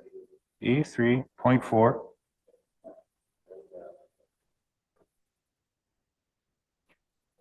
In D, residential intensification shall be encouraged by promoting accessory residential dwelling units. Such residential dwelling units shall be located to the rear or above the principal use and shall provide appropriate parking. E3.4 D. Thanks, Ron. You're welcome. And this isn't the first time West Gray has discussed this matter. I'm guessing if we went back a good 10 years ago, don't know if an application ever came to light, but every now and then there will be someone in Durham or Neustadt that does own a commercial building that is having problems renting out the commercial space. So the quick knee-jerk reaction is to try to get someone to live in that front. And I know there's been a lot of discussions on this matter, and it has been felt that no, we don't want, in those two downtowns, we don't want somebody to sort of board up the windows, if you will, and make it a residential unit. Again, though, that's how it's been approached in the past. And that's why the official plan reads the way this new official plan reads the way it does. If that helps. I would say, in addition to Ron, is what you're seeing here is a fairly standard approach to downtowns for residential. You know, they've been that way for years, really. The front end, as Ron has mentioned, and Carl mentioned, there's some enforcement going on currently with residential units in appropriate locations or within that. And I have no suggestions at all that you change the wording from what you have. But we go back to this sustainable development and the evolution of small downtowns in Ontario, rural downtowns, the Durhams, even the Hanovers and the Walkertons and so on and so forth that I'm familiar with, is planning and the regulation has not necessarily done them any favors. You know, Hanover, in some respects, sucks commercial out of the downtown by allowing it in strip plazas. Do we have that put up higher? Hanover. Is that where it ends? Hanover sucks. Guess I'm not going to be working there.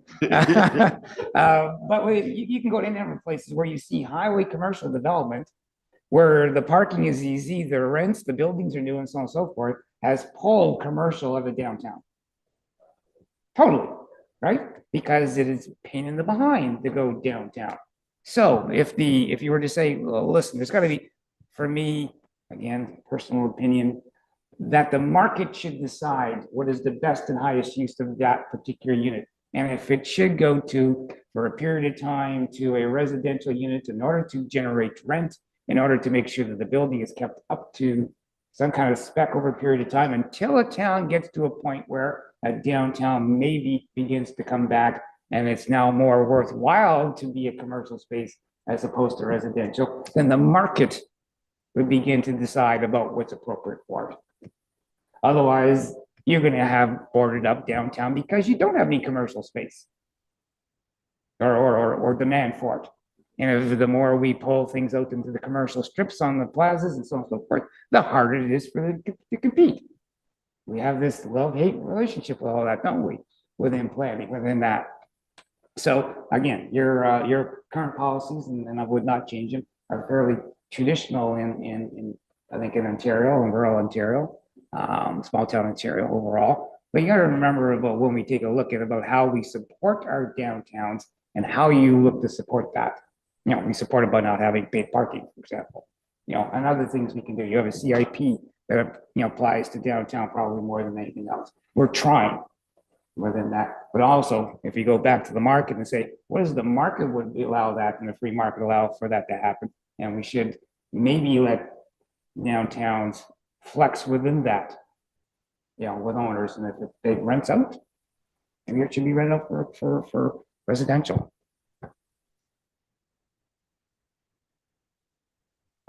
New voice, Joyce, Councillor Noon, thank you. Thank you. It's just a question then.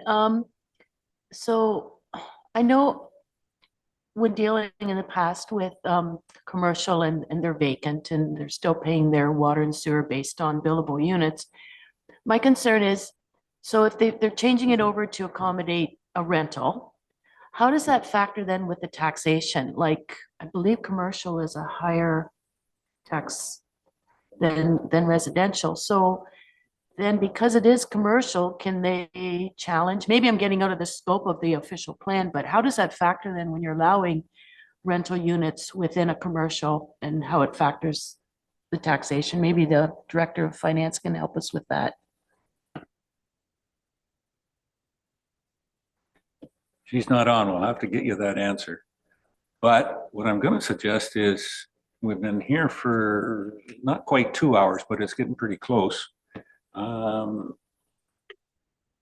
As it's always been said, the official plan, we can only absorb in our brain what our bottom will absorb sitting in this chair. So my bottom is getting to the point where it needs to be exercised a little bit. And I'm going to say we take a 5-minute break here and we'll come back and maybe have that answer for you, Joyce. Okay? And you can do that too, Deputy Mayor. Ron? Thank you.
there? Doop, doop. Let everybody back in. Everybody's got their coffee cup, teacup filled back up. Carrie, we had a question there just before we left to go to break, and it was on the commercial use in downtown and going to residential. Carrie has set aside terribly important work to get an answer to this trivial question that we have. No, thanks for coming in, Carrie, and giving us, so we're not sitting here not knowing, having that thought process. So give us the actual facts there on what commercial and residential can do. Oh, there.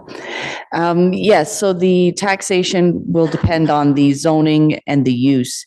If it's a commercial property in a downtown, often those have a C-something zone that will allow for commercial and residential. Often there's residential upstairs, commercial on the main floor as an example. But just because they were to use the main floor as residential wouldn't take away the commercial assessment unless they go through the process to adjust the either the zoning on there. Same would be for something that has commercial and then you're changing it. It used to be a sales barn and move it into just farming. Unless you go through the process to get it changed, it doesn't just automatically revert.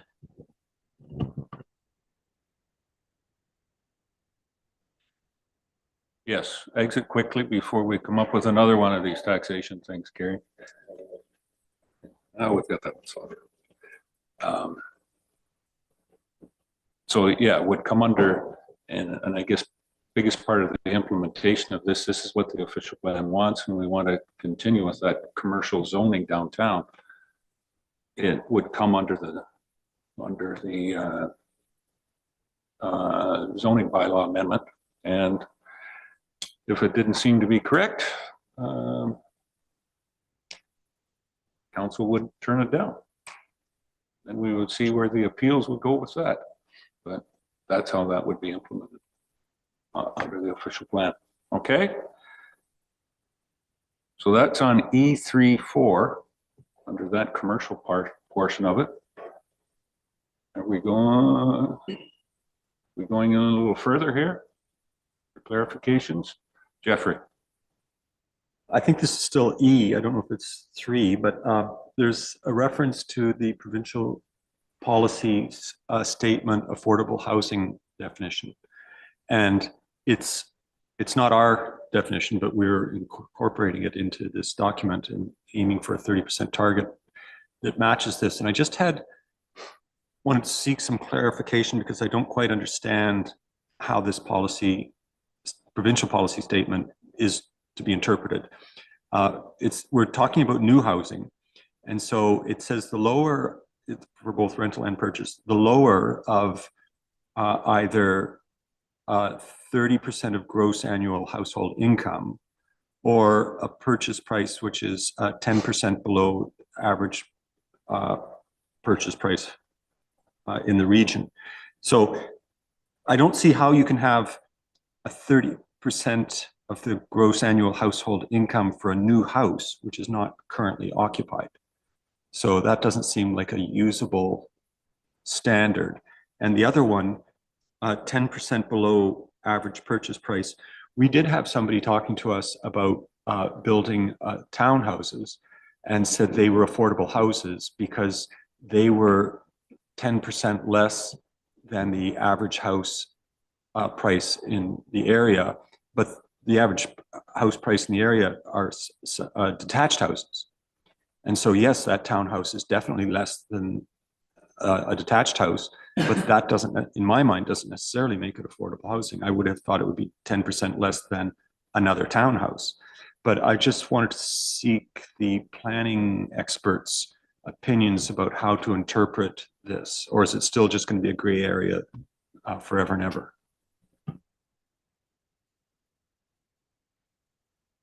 Everybody is looking at you, Mr. Davidson. I'm looking at David Smith. I'll let him go first. Just to clarify, Councillor Shea, what section are you looking at?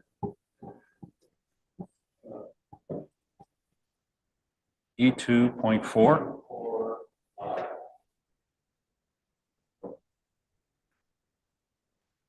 Municipalities shall strive to achieve a minimum target of 30% of new housing in West Grade to be affordable.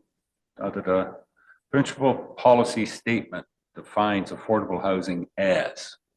So that comes out of the provincial policy statement. Some of these are motherhood statements. They are pie in the sky. We will be on Mars by 2035. We'll have no internal combustion engine cars by 2030. Those are, in some respects, motherhood statements. Our control over them is relatively limited, and it goes back to taking a goal such as this from provincial policy and taking a look at things such as intensification, different types of units, so on and so forth, in order to provide the environment to be able to meet it. So like I said, what we have here in the official plan, I think, is probably a verbatim cutout from it, okay, from the PPS in that regard. So, honestly, it's a piece of paper, an official plan that we have as a motherhood statement about what we're trying to achieve with the province. And I think, Ron, you can maybe correct me if I'm wrong, even the province is looking to change that in the updated PPS, which has not come out yet. And when they update it, even I don't like the new definition, but it is where they're going. So, but motherhood statement, okay? And implemented in some respects through our ability to be able to influence intensification, different unit types and so on and so forth, apartments, et cetera, et cetera, et cetera. The next item on J says for certain projects, the municipality may consider a request to grant in lieu of residential development charges, planning fees, and building permits for affordable housing that meet specified affordability targets. So I would think a developer could come and say, I'm building townhouses. They're less than detached houses. I want my development charges to be waived.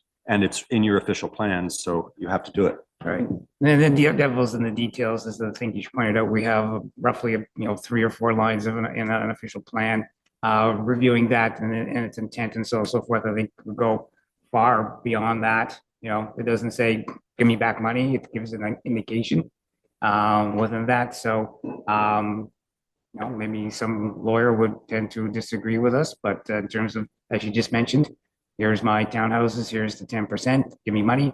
I think it's a little more nuanced probably than strictly out than that. But like I said, if we're calling this directly from PPS, we don't have too much of an option to change that other than being, wanting more.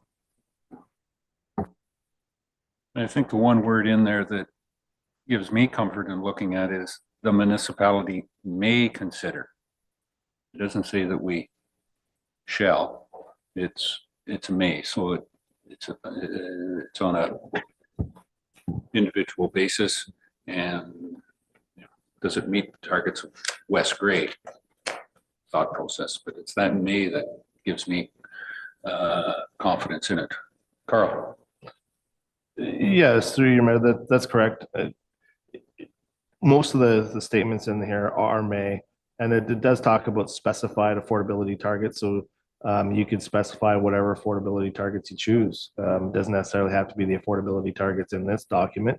It may be different affordability, like a developer may come forward and say, we're going to provide 50% of our units at affordability rates that are set by the municipality. And by doing that, we're requesting that you refund all our development charges, building permit fees, and and the municipality pays for the road development. Developers can ask and council can consider any requests that they choose, honestly, whether this sentence is in this document or not, developers could choose and council could choose to refund out, as long as it meets all the legislative requirements in the Development Charges Act. But other than that, yeah, council can choose to, provide a grant in lieu for any of those items, and has done in the past fairly recently with the development in Durham. So Okay. All right. That is E. Anything else on E? So it gets into a lot of that PPS, Bill 23 and other provincial, how we're going to, how the municipalities have been downloaded to correct a provincial problem that we have to solve on housing. How many people are watching out there from the province? Is there any ministries that are listening to us, Cody? Shoot. Wasted statement then. Okay. As I said, E dwells on an awful lot of that housing and some of the uses within. Doug, 2. Yeah, so I apologize that I've been sort of working from my old document and which was like from a year ago or half a year ago, but I've had gone through this so many times and made notes, and then when we have revisions, then unless I go through and redo the whole thing. So the problem is the time lapse has really messed us up, because it's nice to go through a document, make your notes, and then bring it to council and then discuss it. But that didn't happen with this one. So we're at the discussion phase now, so we'll just have to grin and bear it. But anyways, I have them both up here, so I'll try to make it work. I do have a question about exceptions, E2, let's see, that's the old one. Exceptions, whatever the number is on the new document. Right, okay, it's the same there. So in the old document, it talks about Rockwood and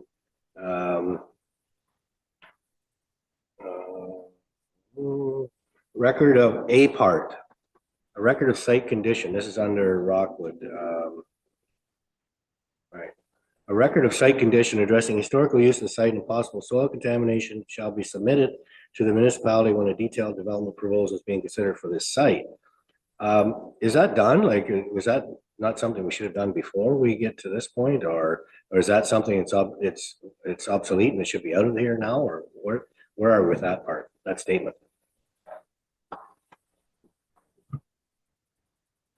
Would have been something to come back to municipal, come back to staff, look to Laura or Carl. I'm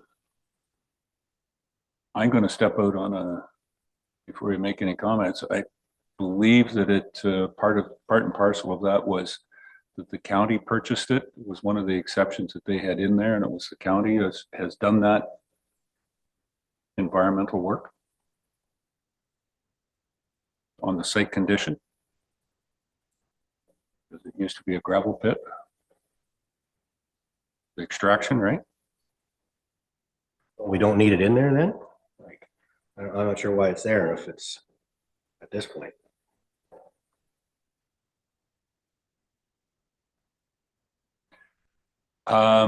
That would be for Rockwood, but there's also another 20 acres on the other side of Rock Street that the county has, that I don't believe that they've done anything on that portion. So it's probably worthwhile keeping in here. Carl? Sorry. No, sorry. Yeah, I'm not exactly sure what parts these are relating to, whether it's just specifically the area where the current Rockwood development exists, or whether it's the proposed new Rockwood development, or whether it's the entire lot that the county had purchased. But I can say that for the current the new location for the Rockwood, they did do a phase 1 and a phase 2 environmental assessment on that property, which was required. It was determined that the area that they were proposing to build was never actually used as a gravel pit, that it was just part of the gravel pit lands, and it was never actually used. So it was determined that no further investigation was required after that. So that was the extent of their phase 1 and phase 2 environmental assessment. So again, I'd have to double check to see exactly what these parts of plans and things are to determine exactly what lots they're referencing. I don't know that off the top of my head. Maybe on the schedule.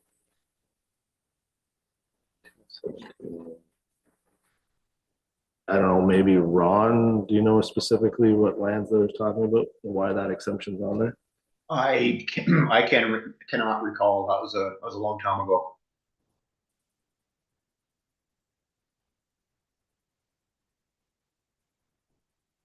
Jeff? Can someone explain why we have these two exemptions in our 25-year plan? They were site-specific official plan amendments that Should be were numbers attached to the site specifics to show the chunk of the property. Oh, is that So are you saying that these were carried through, Ron, from years and years prior, even prior to amalgamation? Yeah, that's not what I was thinking. I thought that these were amendments to the current West Gray official plan.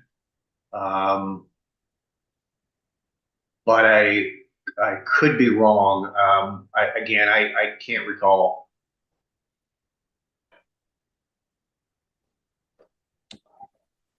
Well, I do know the second one, for example, the Goodsky one, that is something I'm sure that we as staff and you as council dealt with when Mr. Goodsky was in asking for an expansion of his residential area, because not his whole property was designated residential at that time.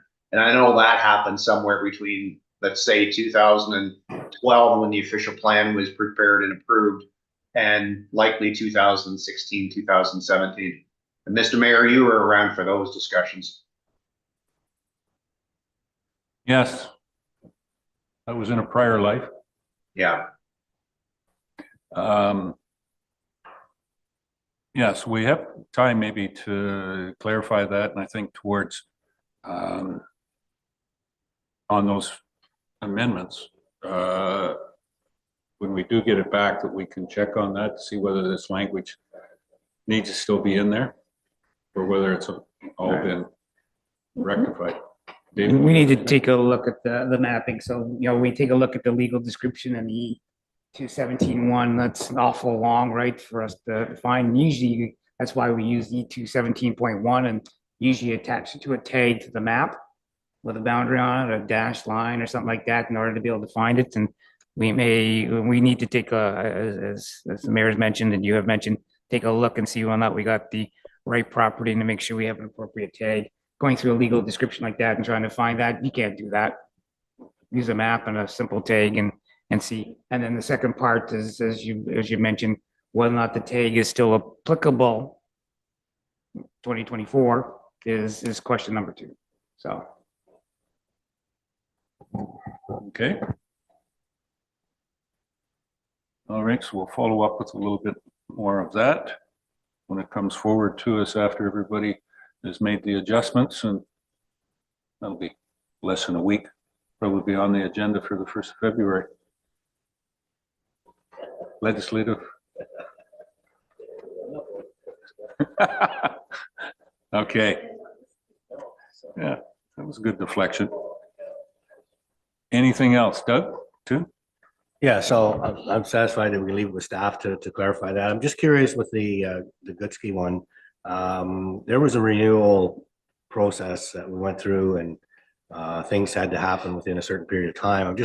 I've forgotten where we were on that, but maybe staff can clarify that too, because yeah, like I think it was the understanding that if something doesn't happen in the near future, then we're maybe not going to renew that plan of subdivision. So I'm not sure where we are on that, but I know it's been a topic in the past. So we'll leave it with staff to figure that one out, I guess. Okay.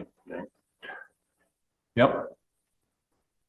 Maybe it needs to be taken right out of there. If some of those stuffs haven't been made, it can be exempt from that Yeah, but Mr. Mayor, I mean, you can allow for his draft plan of subdivision to be extended when that comes up.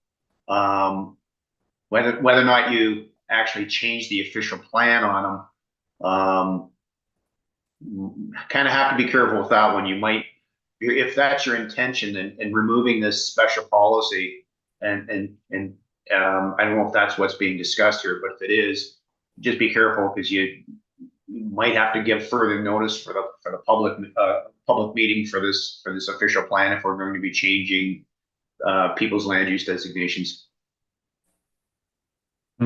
Okay, But that has not, that again, that's separate from whether or not council decides the next time he's asking the county for an extension of draft approval. That's a different kettle of fish.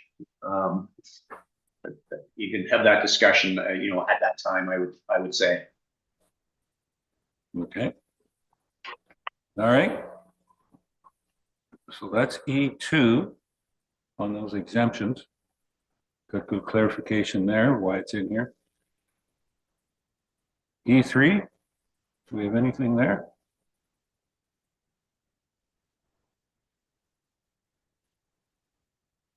Then E4. Sorry. Oh, go. I'm just trying to Go figure ahead. out where it fits in my mind here, so. EF.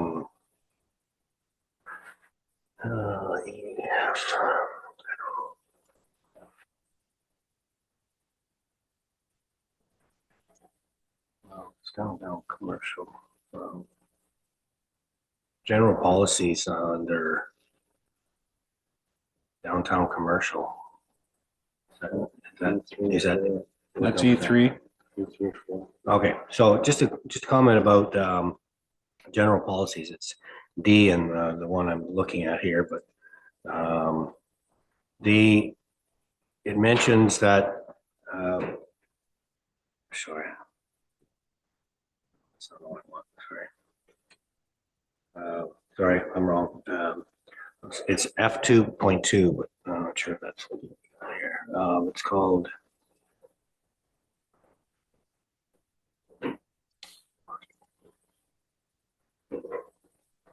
All right.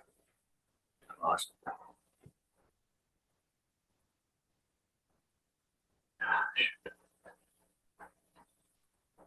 All right, carry on. I lost my closed it here up here.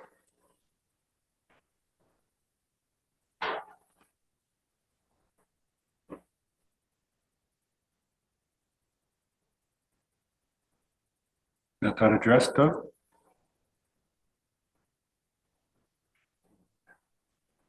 Lost my spot. Carry on. I'll see if I can maybe find it here. Okay, well, we have bounced back a few times, so.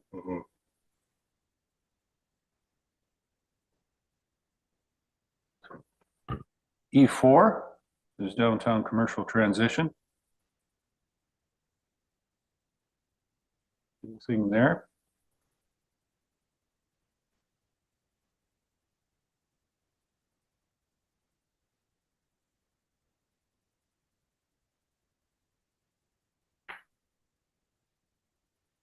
Well, there is one thing in there that I will comment on.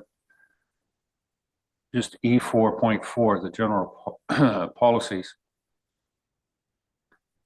And it was something that Planner Smith had brought up earlier on use of private property. Second sentence there, new development or redevelopment shall occur in such a manner that maintains the residential character of the dwelling and the surrounding neighborhood.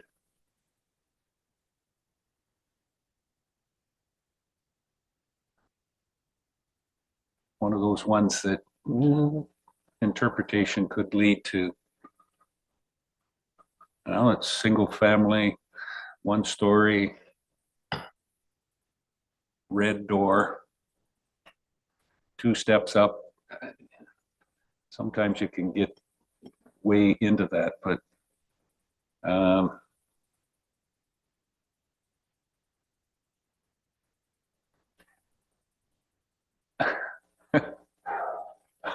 Yeah, I'm not even sure we can kind of enforce that. Right, we have an official plan here. Carl has the building permit application with the staff and, it's evaluated under the code and evaluated under the zoning bylaw. And the zoning bylaw is pretty much a numbers-based game and, setbacks, height, et cetera, as opposed to aesthetic style and so on and so forth. So, the wording, is motherhood again, probably in that sense of the word, but as far as being able to actively tell people the house next to you that's changing is going to look like a house, I'm probably not sure. exactly. And I'll chime in on this. Like, I mean, that area, again, it's a transition area between the highway commercial area and the downtown where there's residential homes. The permitted uses in there with regard to commercial are limited. They're business and professional offices, medical clinics, small scale retail, personal service shops, etc. The intent was to allow for those commercial uses, but sort of, if possible, within the existing houses, or it's still kind of got a residential vibe to it. The intent was not to encourage big, shiny neon type businesses with flashing signs and such to locate there. That's so, but David's right. I mean, it's a general statement, certain, and the mayor's right. It's probably something you couldn't sink your teeth into at the Ontario Land Tribunal. But it's there to give some direction. so I guess we discussed it earlier. In most parts, we have may. I guess what jumped out at me, this is one of the points where we put in shall. And I think that instead of, we can use the SH, but it should be should, not shall, as a word. Should occur in such a manner, not shall. When you get down to that shall, that's where you start ending up into that debate. That shall be the way I absolutely see it becomes, and there's 22 different people. Now you've got to you end up in court where, yep, well, this was the way I had it in the box and this is the way you had it in the box. And it doesn't leave any of that leverage. Yeah. So is there a chance that could be changed to should, or is it legislative that it would be shall? Yeah, there's no legislation that says that, that dictates what word we use there. I mean, it should shows, I think, the intent and the direction of council. Yeah, as I said, it just always scares me when we use that word shall. Doesn't leave much wiggle room. When you go from the official plan to the zoning, right? And the zoning is the building permit side of things, right? So think about a property itself. Okay, you own a property on the commercial transition area that we've identified in the plan. It's a house. You have a client that wants to do a chiropractor. Right? It's allowed within the transition. Chiropractor really doesn't like the house. Okay, we've gone ahead and zoned it for some kind of commercial / residential, but you can't put in the zoning that thou shalt keep the house. If you want a shiny glass building, then you can get a shiny glass building. I think what we're trying to achieve here is, and you point out, Mayor and Ron, is that when they come in and say, we would like to change it to a shiny glass block, we would like to encourage them to retain some kind of residential style as in keeping with the two houses that are still houses on either side. Yeah. But the stick doesn't exist necessarily. So. Joyce, Councilor. Okay. Thank you. And this is just more for clarification. So this section is dealing more with the housing, like how that look is. But with the facade program, there's more specifics for the commercial, like as to what that funding would provide. So I was just wanting some clarification that the commercial aspect with the look versus the look of the housing, there is that differential, like because the facade you'd have to do specific things in order to get the funding. So Mhm. just for the look, it's more about the look than the funding aspect. I was just wanting for some clarification. Laura? Not sure, maybe this isn't making any sense, but just trying with the look of the housing versus the commercial aspect of it. Laura, Carl? Yeah, again, even through the CIP, there's no requirement to specify, like what siding they're using or color or anything like that. If they submit a request for a CIP grant and they provide, the required documents, estimates, things like that, then, we don't determine or even review what color or even what they're proposing to do. Outside of that, they meet all the requirements in the application. And if they do, then, and there's money available, then we issue the grant.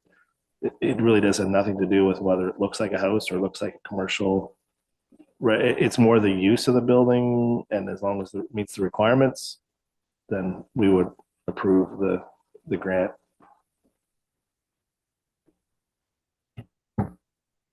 All right. Doug, 2. Just a question under the downtown commercial transition, E 4.2 objectives. To establish a defined area immediately south of Durham's downtown commercial area where small scale commercial uses and residential use are permitted. Have we had established a defined area? Like, I know south of downtown core, we have residential, and then we have some, we have some commercial Timmy's, and we have the home hardware at the far end. Is that the established area, or what does that really mean? Defined area.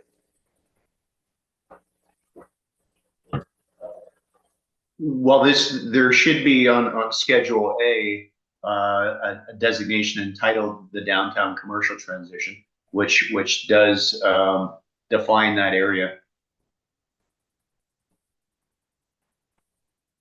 Well, the BIA has a definition. The BIA has a restriction, but I wasn't sure. This is beyond the BIA's jurisdiction, right? Yeah.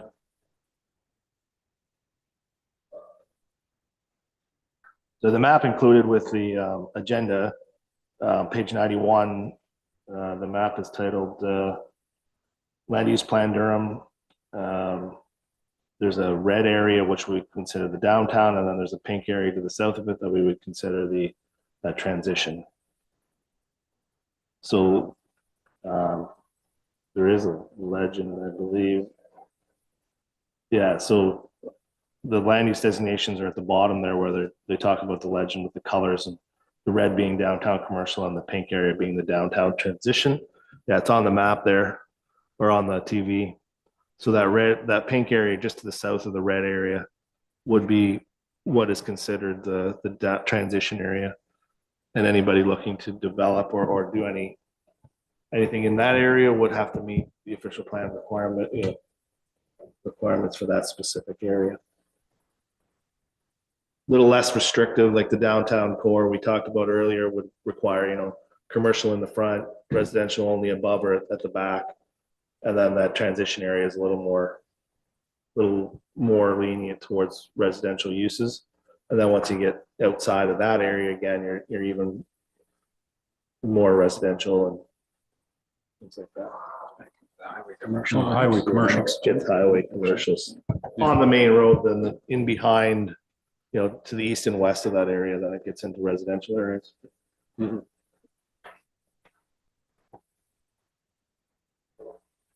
Go ahead. Question with that then, so the brown area where the highway commercial is on the south end, so there is some residential in that area, right? So that's fine. Like if somebody wanted to build a house in some of those in that highway commercial area, can they build a house there? Or they'd have to get an amendment or something to the commercial plan? The existing uses are existing, right? So you have a house, you got a house. You may have a commercial zoning on your property. You may have a commercial designation on your property. Depends on where we get there, but it's not going to change the requirement for anybody to sell, move, or anything else.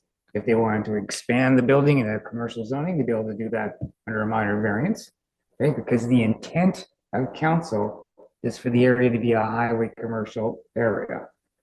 Okay, there is leniency given to existing uses, but they would have to come to council for that.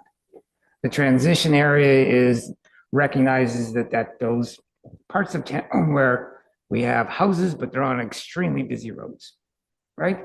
They are harder to sell for residential in some respects.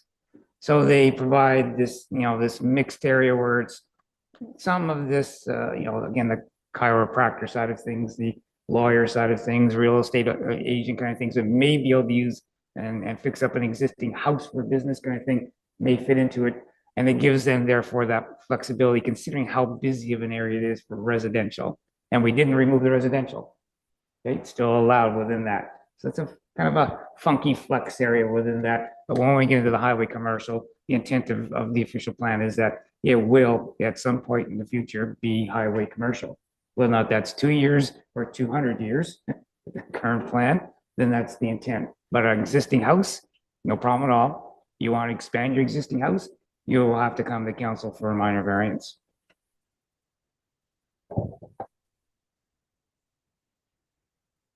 Okay, we're good with that.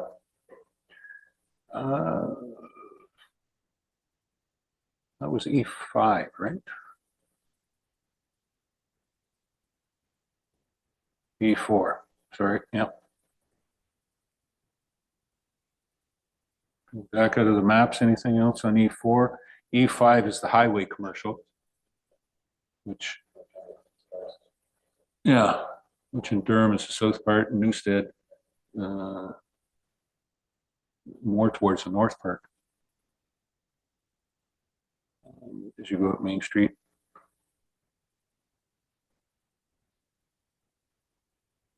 Okay. E6 talks about industrial.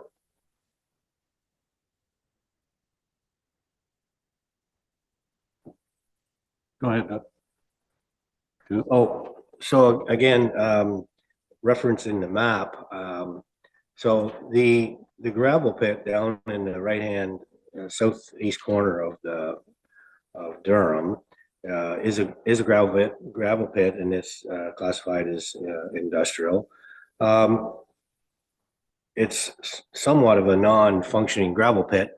What's the chances, like someday, to me, someday that eventually should be housing?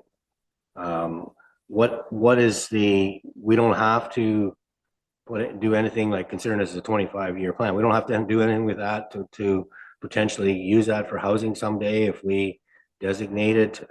Can we designate it for future development sort of thing rather than leaving it just as industrial and work towards that? Or what's the expectation there? Because we're already using part of it now for Rockwood and for some housing up in the corner there.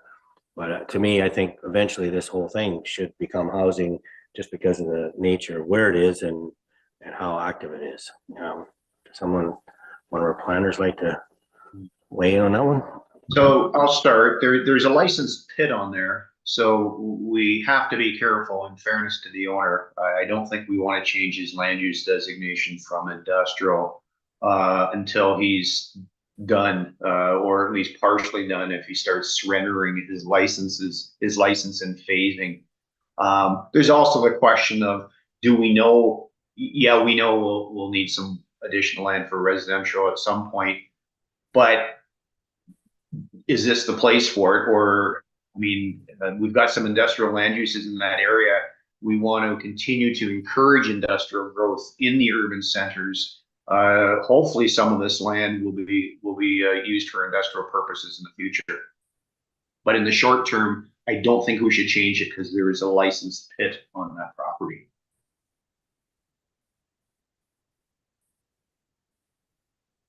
I think that's an envisioning portion of it. Yeah. Where is that going to go? But while there's still a aggregate license on there, we better be very cognizant of that and careful. Go ahead. So is there a stipulation about how active the pit has to be? Like, do they have to have, is there any stipulation about how much gravel has to come out of it over the course of so many years, or? No. No? So just, why don't, No. no, okay. So my question. Yeah, there's a maximum of how much can come out, of course, but there's no minimum. And in that context, on the opposite side of it, I do know of a couple of licensed operation or licensed properties that have probably been licensed for 35 years within the municipality, and absolutely zero has come out of it. But they're licensed and ready to go. But you know, it doesn't have anything to do with activity to maintain that license. I think what it is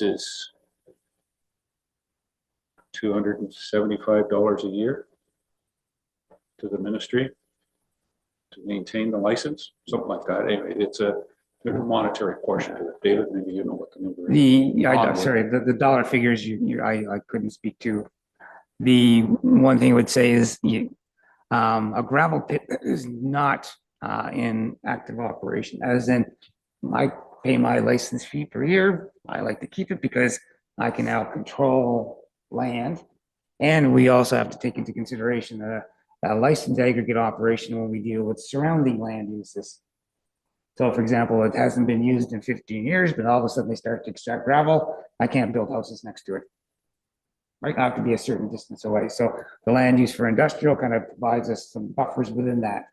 At the same time, if it's like I pay my $275 a year or whatever it is kind of thing in the province, I haven't extracted anything in 20 years.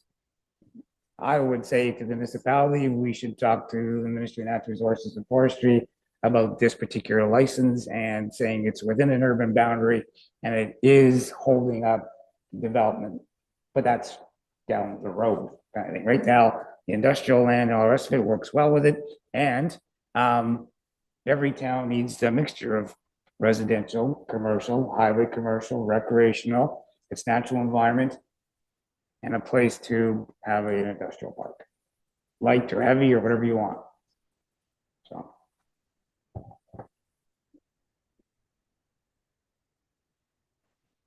So that's the industrial portion. E6. E7, institutional. This is under the official plan for Durham and Newstead, not the official plan of Grey County for institutional uses. We had that public meeting Tuesday. Anything there?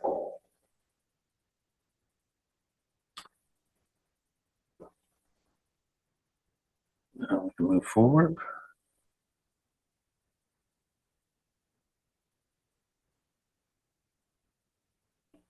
Open space, E8. It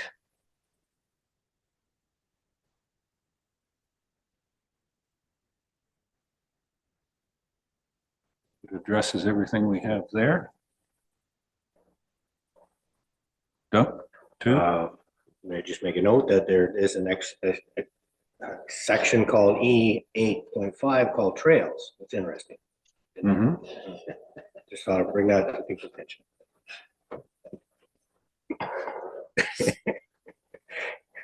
Just in case.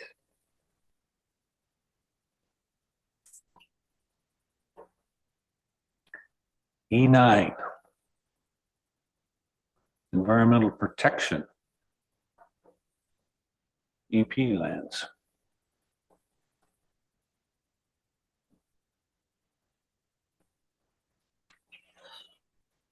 Doug, two. So reference back to the map again. I know there's some discussion and some work on this, but I really have a concern with the flood fringe mapping. When you look at that, and I find it interesting that when you look at the George Street, where we have quite a few homes just west of the upper dam, that the flood fringe doesn't even go to the street, George Street. Yet if you look on the other side of the river, I live on top of the hill on Durham Road East, which is a fairly big hill, and my backyard is part of the flood fringe. But yet George Street isn't in the flood fringe? Does that make sense to you? I don't get it. And I know it said something about environmental sensitive areas and whatnot, but I really do think they need to readjust their mapping. Quite a bit of that flood fringe is way up on top of the hill. If there's flooding, and there isn't really a lot of water source other than maybe a couple of stormwater ponds up our way, but if there's flooding, there's going to be a lot of downtown Durham that's going to flood before it ever gets to my backyard. I think it's not necessarily flood fringe as it is a regulated area. Part of that would be flood. Yeah. But in a regulated area, it'll be, for yours, it's going to be more on the slope of that hill, not necessarily the flooding. But what do you mean regulated for what? The building. Is that what you're talking about? Building? Yeah, Carl? So are you looking for looking at a specific map in this, or are you just talking in general? This footprint?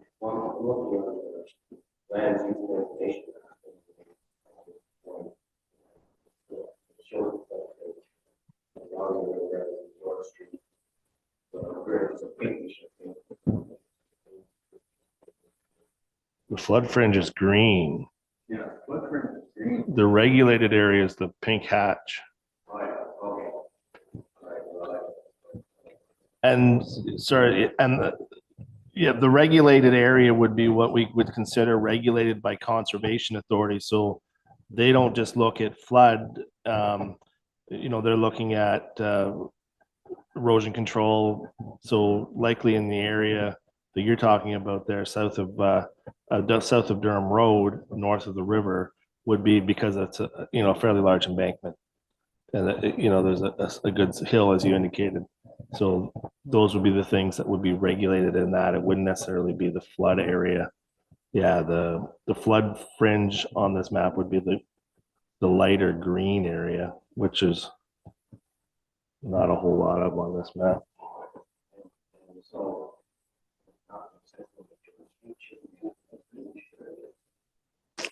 George Street. Water bridges the dam. Sure. It's engineered by top. Yeah.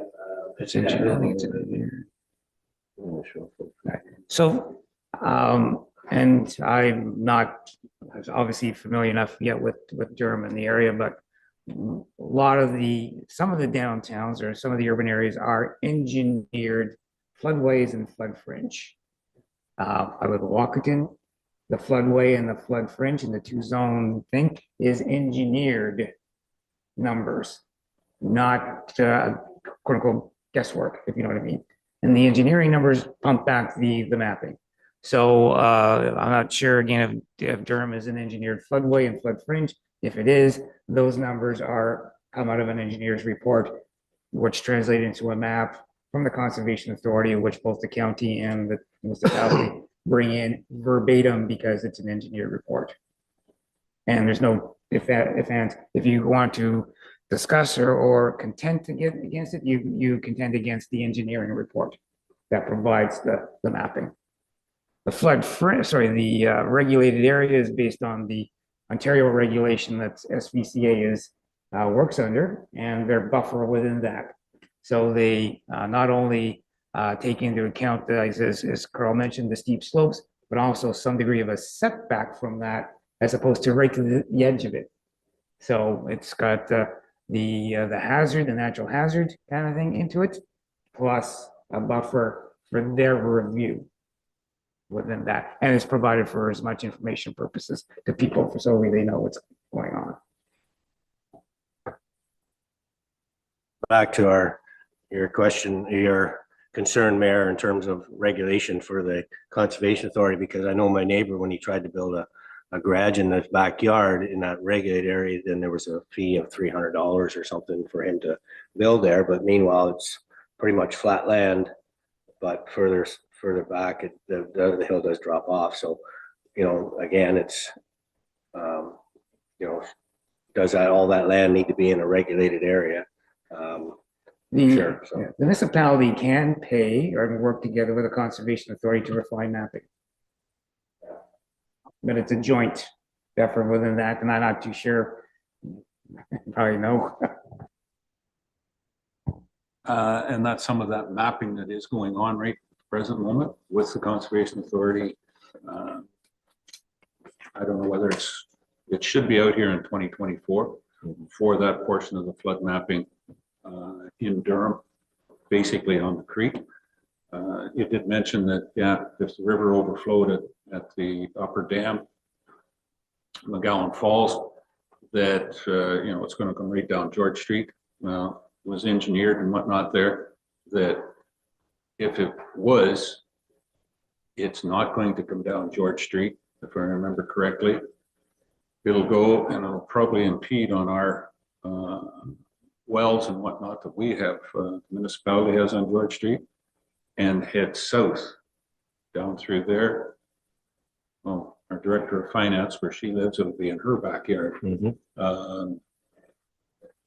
Yeah, that's where it's engineered that the floodwater out of the river and wouldn't end up back in the river until it got down through the south part of the downtown core and across Queen Street and back into the river at the lower dam is where the floodwaters, if that was, the berm was to breach and the river at the dam.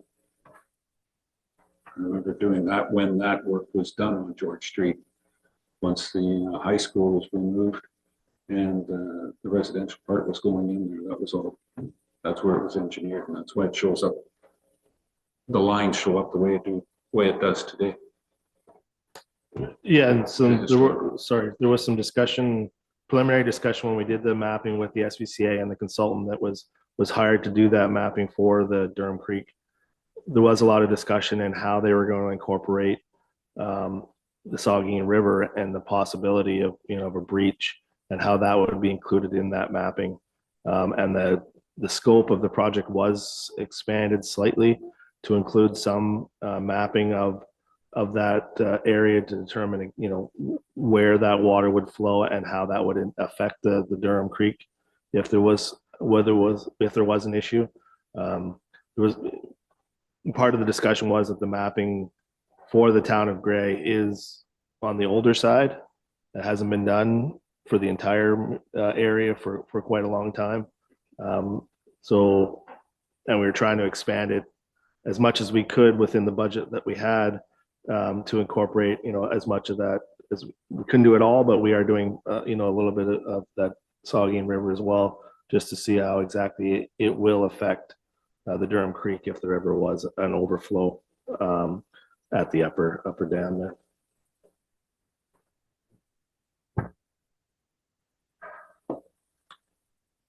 I think one of the things, and correct me if I'm wrong, but as some of this work goes along and the mapping itself towards a regulated area or a flood area can be updated without a full review of the official plan.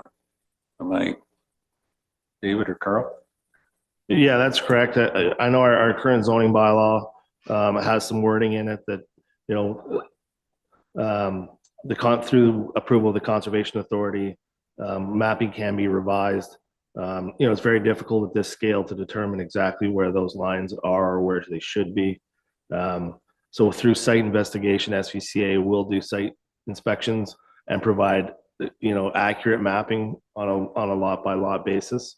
And then that is reviewed by municipal staff and determined, you know, that if they agree that the mapping can be revised, and then that revised mapping would be sent to the county to revise the GIS mapping. And no zoning bylaw amendment would be required in that case if it was determined that the map had to be revised or moved, you know, or usually around a proposed development, you know, in addition to a single family dwelling or something like that, where they're trying to get, and it's determined that the mapping is incorrect. That happens on a fairly regular basis. Yeah. I will add that all the mapping that's been provided or that is shown for hazard and regulated areas and floodplain and flood fringe, of course, has been provided to us from the Conservation Authority. West Gray staff have really nothing to do with that. Thanks, Ron. Okay. Joyce, sorry. Thank you. This may be getting a little off topic, but on that map number 91, there's a little bullet on to the right of the mapping showing land subject to policy D2-4 or 2025.1. I went to check that under the official plan, and there's no longer that segment on the official plan. So I was just wondering if that number has changed on the policy. I believe the number that number pertains to the exemption that we were speaking about earlier.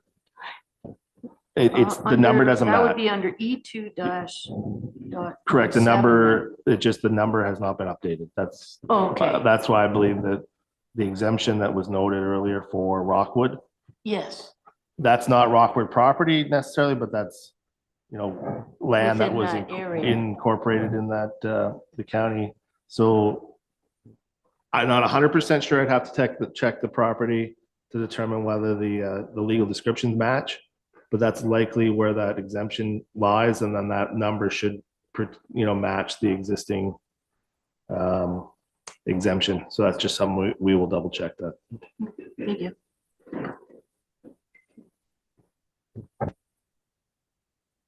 Because I think, Joyce, you'll see, Joyce, on the next map is the Newstead map. And that one refers to the D225, which is, I know that's the Goodsky property, but in the updated portion, just as Carl said, that hasn't been changed.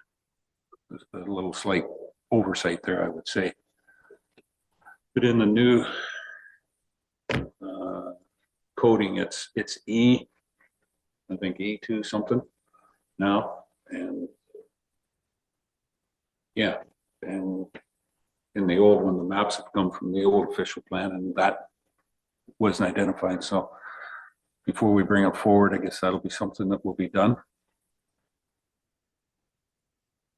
And this is slightly off too, but just looking at the map from Newstead, we've had a lot of discussion and some of the regulated area and everything there in Newstead. But to the south end of Newstead, as you're coming around the bend, spaces and whatnot, are all churches institutional? So here's the thing. All institutional uses will be zoned institutional in the zoning bylaw, but there's no harm in having them in the residential designation because the residential designation also permits institutional uses. So again, a church, for example, would be permitted in both the institutional designation and the residential designation.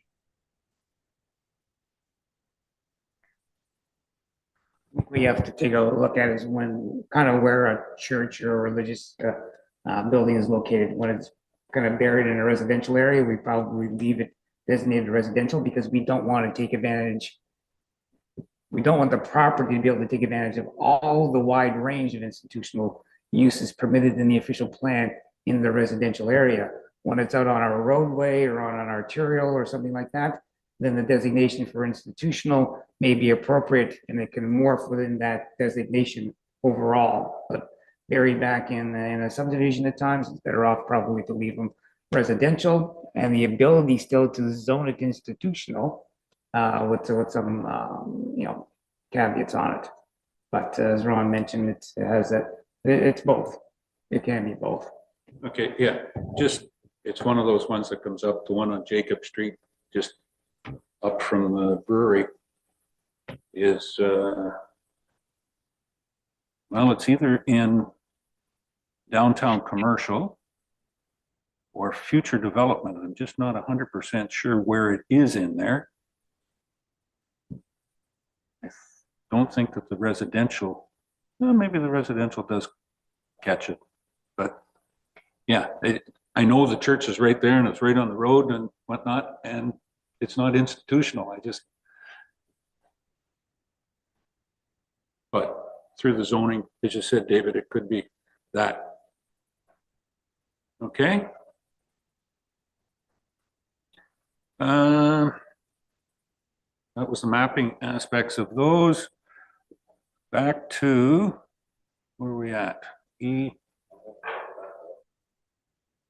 You want to go back further, Doug 1? Doug, go ahead. Just a question, and I'll go back to my good colleague beside me, back to his trails.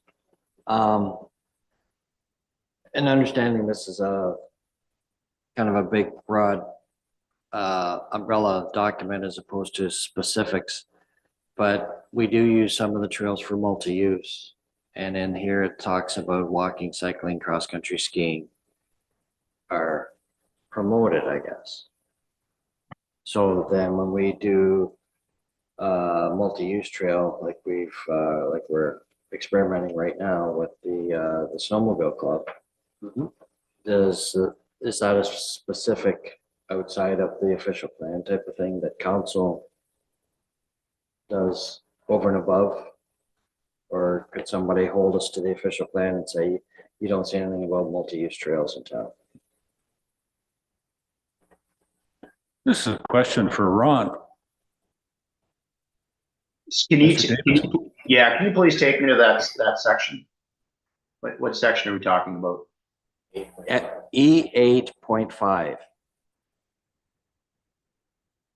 Okay, thank you.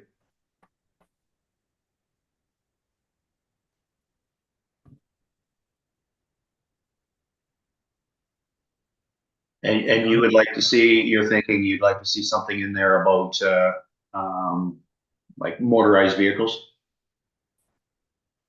Well, right now we've put a plan in place where we're doing a portion of the trail into Durham is multi-use, so allowing the snowmobile club to come in, and only the snowmobile club, not ATVs, not all motorized vehicles, just snowmobiles.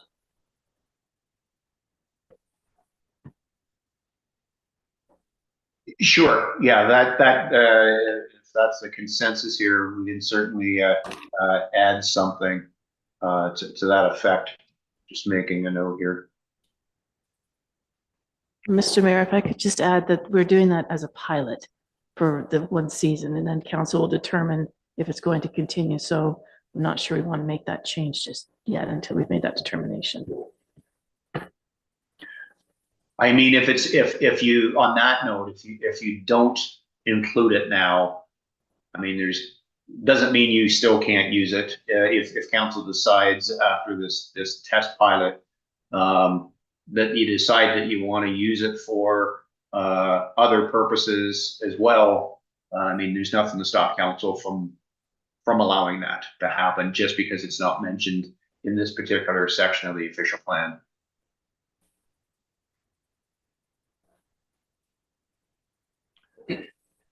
Go ahead, Doug. Just to follow up on that though, and Madam CEO, the Snowmobile Club is and have been for years using a section of that trail to Park Street, and which is part of the walking trail, and have been for years. So the pilot is from basically Park Street to Riverside Park, but the existing snowmobile trail comes into Park Street and has for as long as I've been around up here. So just I understand that's a small section, but it is a section of the walking trail, and so just I don't want to see us get caught up in something. You know, we are coming back and revisiting the problems when we get specifics, right? And the shalls, the shoulds, the mays, a list of a whole bunch of things. So somebody attached single, oh, we forgot something, got to do something. So you get caught up in hearing about the specifics. if it is council's intent to say that those three uses, not rollerblading, not anything else you can think of, okay? But only those things are to be used that, and then when you go to do necessarily a bylaw or something else to permit any other additional uses that are regulated, somebody says, well, wait a minute, you can't do rollerblading, even though it's paved, it's not on the list. So be careful, and we're careful at times, right? So trails in some respects should be trails, and maybe the specifics of it come back to agreements that the CL has mentioned already about where and when and trials or not kind of thing kind of going on. Maybe at some point in time, that section of the trail might be ATV also in the summertime, maybe not, right? But if you if you want to have the full list and you kind of go, well, geez, we got 15 things, we forgot 16, 17, and 18. Maybe trails should be trails and allowed to be dealt with as council's bylaws or other agreements or whatever it is for those uses, but within that regard, don't get too specific at times, if you can. So the wording, if I can paraphrase what you're saying there, David, is that the trail system for multi-use should be promoted through it. And that way it gets rid of the specifics, and then we can use a bylaw to specifically say this portion of the trail is walking only. But have it for multi-use, because what I'm thinking is the amount of even to say motorized, non-motorized. So how many little scooters that battery operated, well, they're motorized. So I think if just for the wording aspect of it, I think if it's been used as that for a number of years, although some council members will say we haven't had trails in any of our municipalities for years, trail system for multi-use should be promoted throughout the primary settlement area. And I only go back to say maybe, okay, like I said, don't give that full permission, all right, okay? Trails may be used for multi-use, or I'm sure Ron can come up with a few wording changes in there to be permissive, but retain control. So yes, that trail is multi-use and all the rest, but the one next to it is not. We passed a bylaw that it's only rollerblading or not motorized kind of thing, whatever it is on that, right? And you'd be able to differentiate and give yourself the control there as opposed to being bound in an official plan. Yeah. Two different ways of saying it, but getting at the same point. So to have kind of consensus that wording change. You okay with that, Ron? Yes, I am. Good. Okay. That's E8, E9.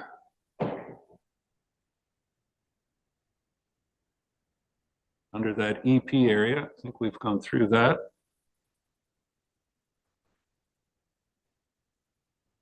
E10 is under the future development. Questions on that?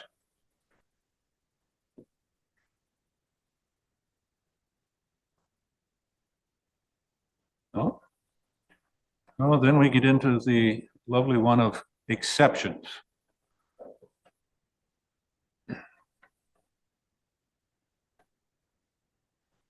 And I think those, if I'm not mistaken, Ron, those exceptions go back to dealing with the Goodsky subdivision? 11-1 and 11-2. Yes. I believe, are these not the two site specifics that are these the south end of Neustadt where people came in and they wanted to build a house or maybe separate a lot off, and the policy state you have to have full municipal services, and at the south end there are no sewage systems, so council gave consideration to the first one, and then when the neighbor found out, I believe that person came in and applied, and both of these were approved. Yes, sorry, you're correct. It is at that south end. Yeah. It's not dealing. Correct. Okay.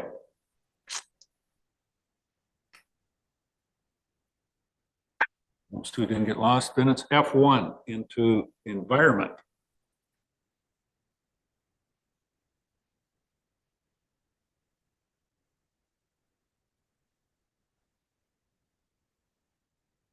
Any concerns or questions on that?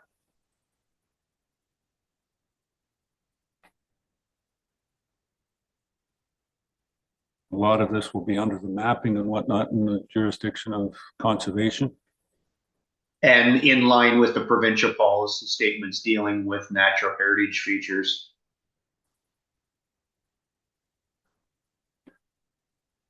That we're in control of now. Sure. Okay.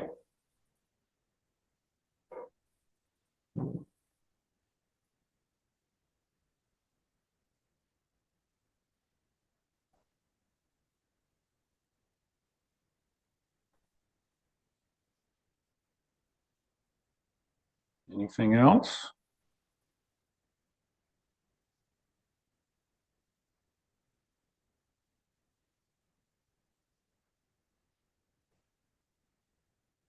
Nothing on F. Then we get down to a dandy on closed landfill sites.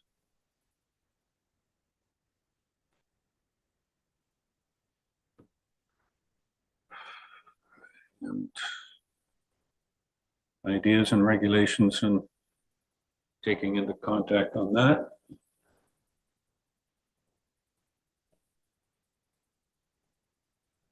Certainly that they're identified. Part H is protection of drinking water sources. And if I could say, Ron, this one's almost verbatim for the provincial policy on groundwater or drinking water sources.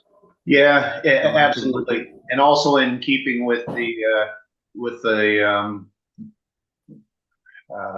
drinking water source protection plan, I think it's what it's called, that applies to this area that was approved by the province a few years ago after the provincial government came out with their policies on this matter. David, do you have anything to add on that? Okay, good. Nope. Yeah. David just happened to walk back into the room. He wasn't here, but yeah, basically, we had the source water protection through Grace Sabo Conservation review of the document, and they provided their comments, and those comments were incorporated into the document. So that's all been done. Yeah. The bottom line is on that is that if there's one of the schedules, I saw it on the screen there earlier, and we don't need to show that if you don't care to, but it identifies the source water protection areas. And as soon as somebody would walk into the West Grey Municipal Office with an inquiry about their property and wanting to do something with it, if their property shows up within that one of those colored areas, be it red, yellow, green, or whatever color code we use, you would send them off to the risk management official that works at the Conservation Authority's office and let them deal with it first. Yes. And just to be clear, if anybody's listening out there, the conservation office for that and the officer himself works for Grace Sabo, not Saugeen, who overlooks pretty much all the rest of the planning, but that individual works with Grace Sabo that looks after, well, I guess pretty much everything in Gray and Bruce as they went together to put that in place. Just as a side note, those properties are not the only properties in the county or in the municipality that are protected under source water protection. There is some properties at the northeast end at Markdale that are in West Grey, but they are protected up for the Markdale wells, so that we have to be aware of those properties as well when our development occurs at those locations. Yep.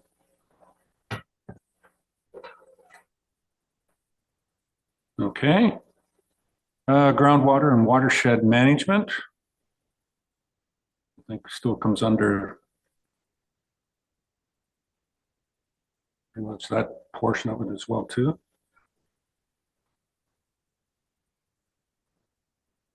J is all of that. Part K is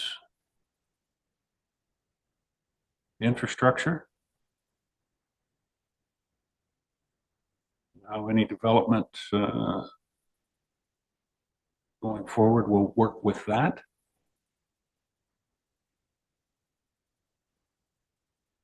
Do you have anything on, Jay?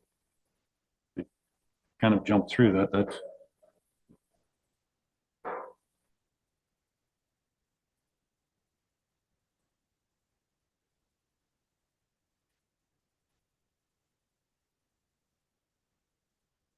okay. As I said, K is the infrastructure.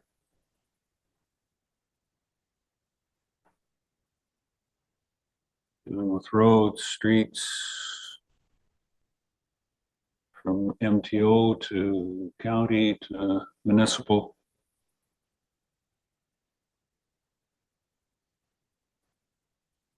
New streets. First portion of it, certainly.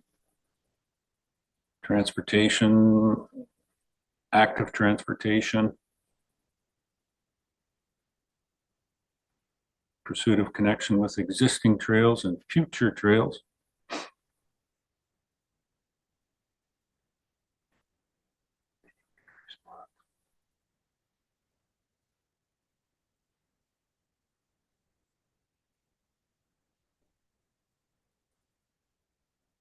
Okay.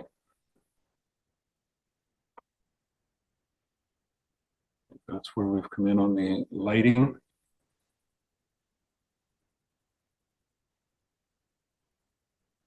Any updates on that?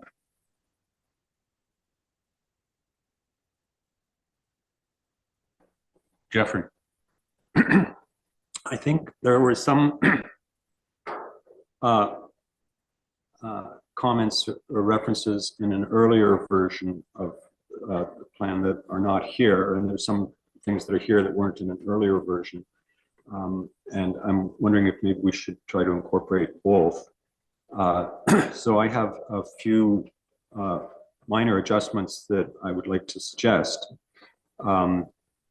So for example, in the first sentence, it talks about outdoor lighting for public safety purposes, and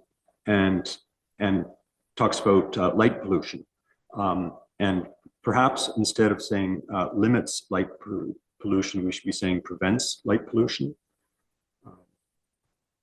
Limiting light pollution suggests that there will be light pollution.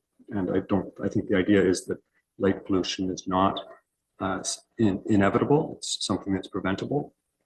So I would like to suggest perhaps that slightly stronger language.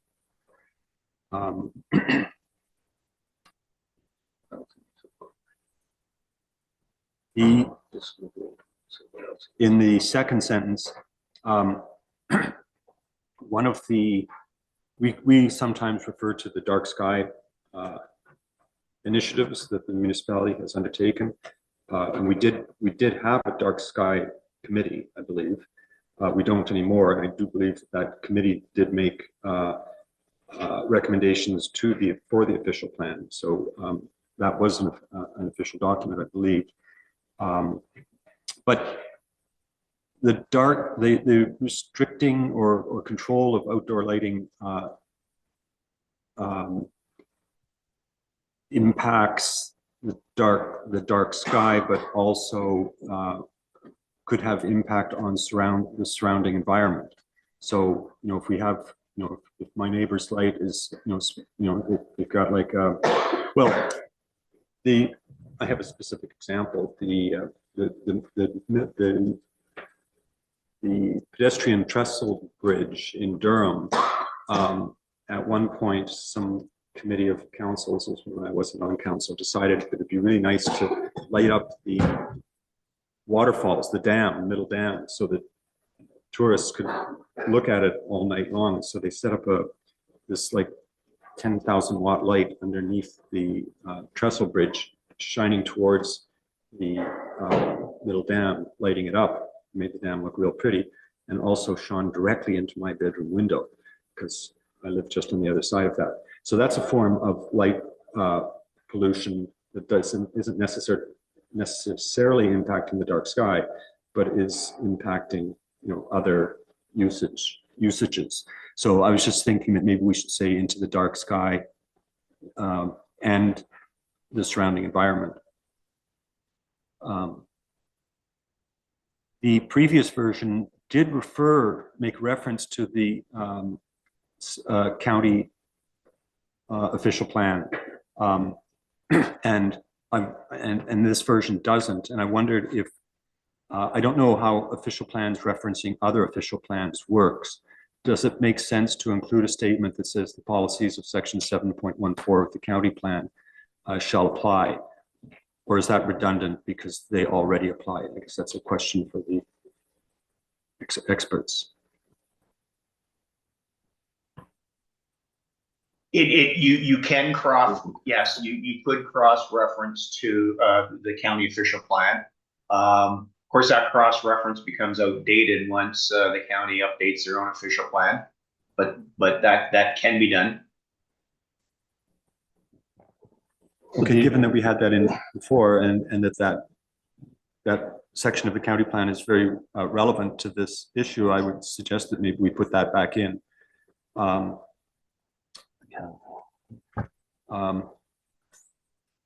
We also talk about what specifically can be done to minimize light pollution, such as orienting the lights downwards, pardon me, using low wattage, which also has a beneficial energy impact and minimizes glare.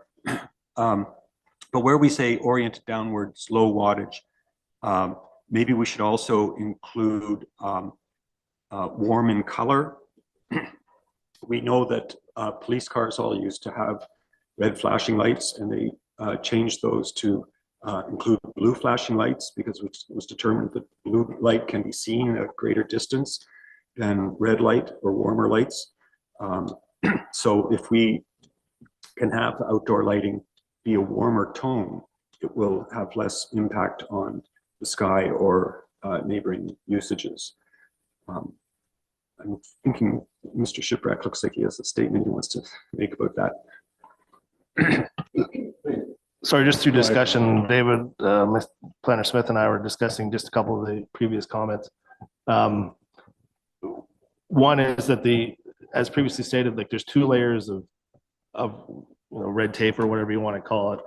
The county official plan applies to the entire municipality, applies to the entire county, regardless of whether we have an official plan in place or not. So those policies still apply to these same areas. So we wouldn't be able to be less restrictive.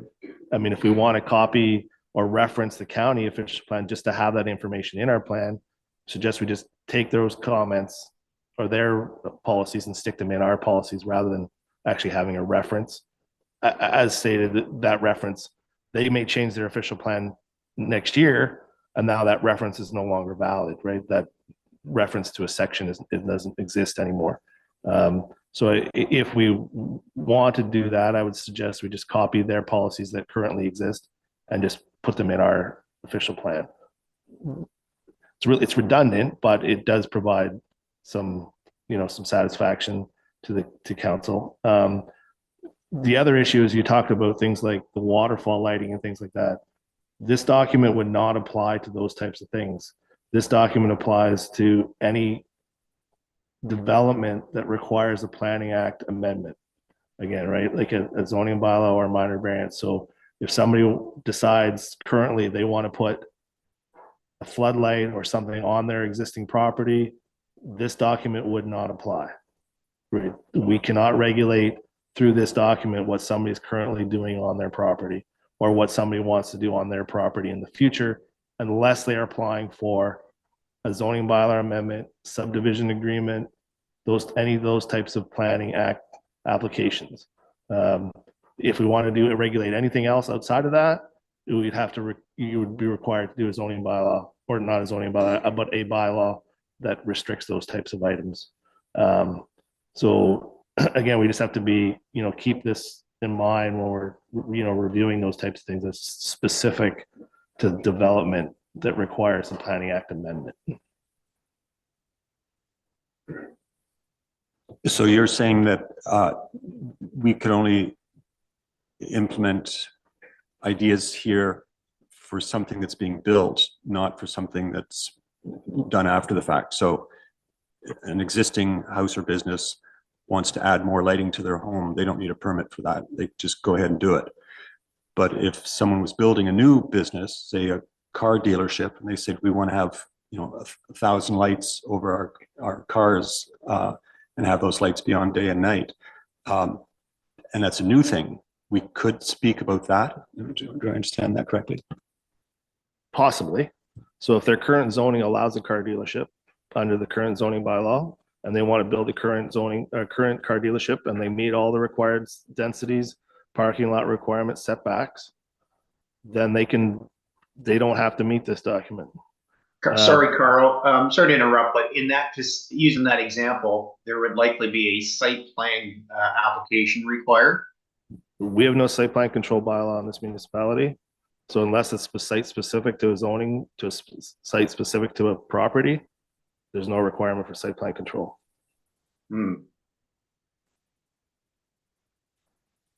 Yet, maybe, depending, it is something staff is considering, and it's something that we are discussing to bring forward to council, but past councils have turned that request down for site plan control. So all I can say is currently, right now, as of today, there is no requirement for site plan control unless there's a site-specific zoning bylaw amendment that requires it. So this is, as the director's point out, is a go for a policy on certain types of things. Take your new houses with pot lights around the perimeter. Not going to apply.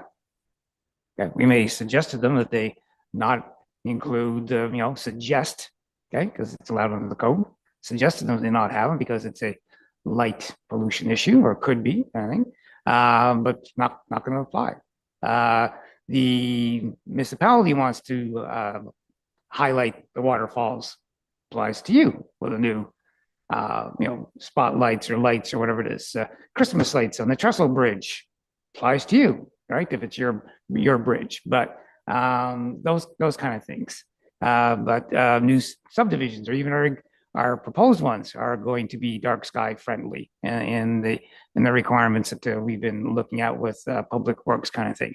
I'll go forward. We're not going back unless Public Works is able to retrofit, in certain areas. But those things, it's a go for policy, and as the directors pointed out, it's only typically on those where we have some degree of control. The rest of it are suggestions to people. Even the county policies, as you've seen, have may and shoulds as opposed to shalls. So you were saying if somebody coming with a proposal that would include pot lights, those lights would shine up at the front of the building and illuminate the sky above the building. You're saying something like that would be permitted. So how do we action the intentions in this section? If your intent is to action those items on existing structures or existing zones that don't require a Planning Act amendments, then you would require a bylaw that affects the entire municipality. And in that bylaw, you would have to dictate what you would permit and what you wouldn't. Is that feasible? Anything is feasible in a bylaw. It always comes down to enforcement. And whether or not it is a area that is anticipated under the Municipal Act to be fully regulated to the extent that you wish to regulate it. Municipal Act is relatively, in the works here, has some very extraordinary powers that allow you to take a look at the health, safety, and the well-being of those in the municipality.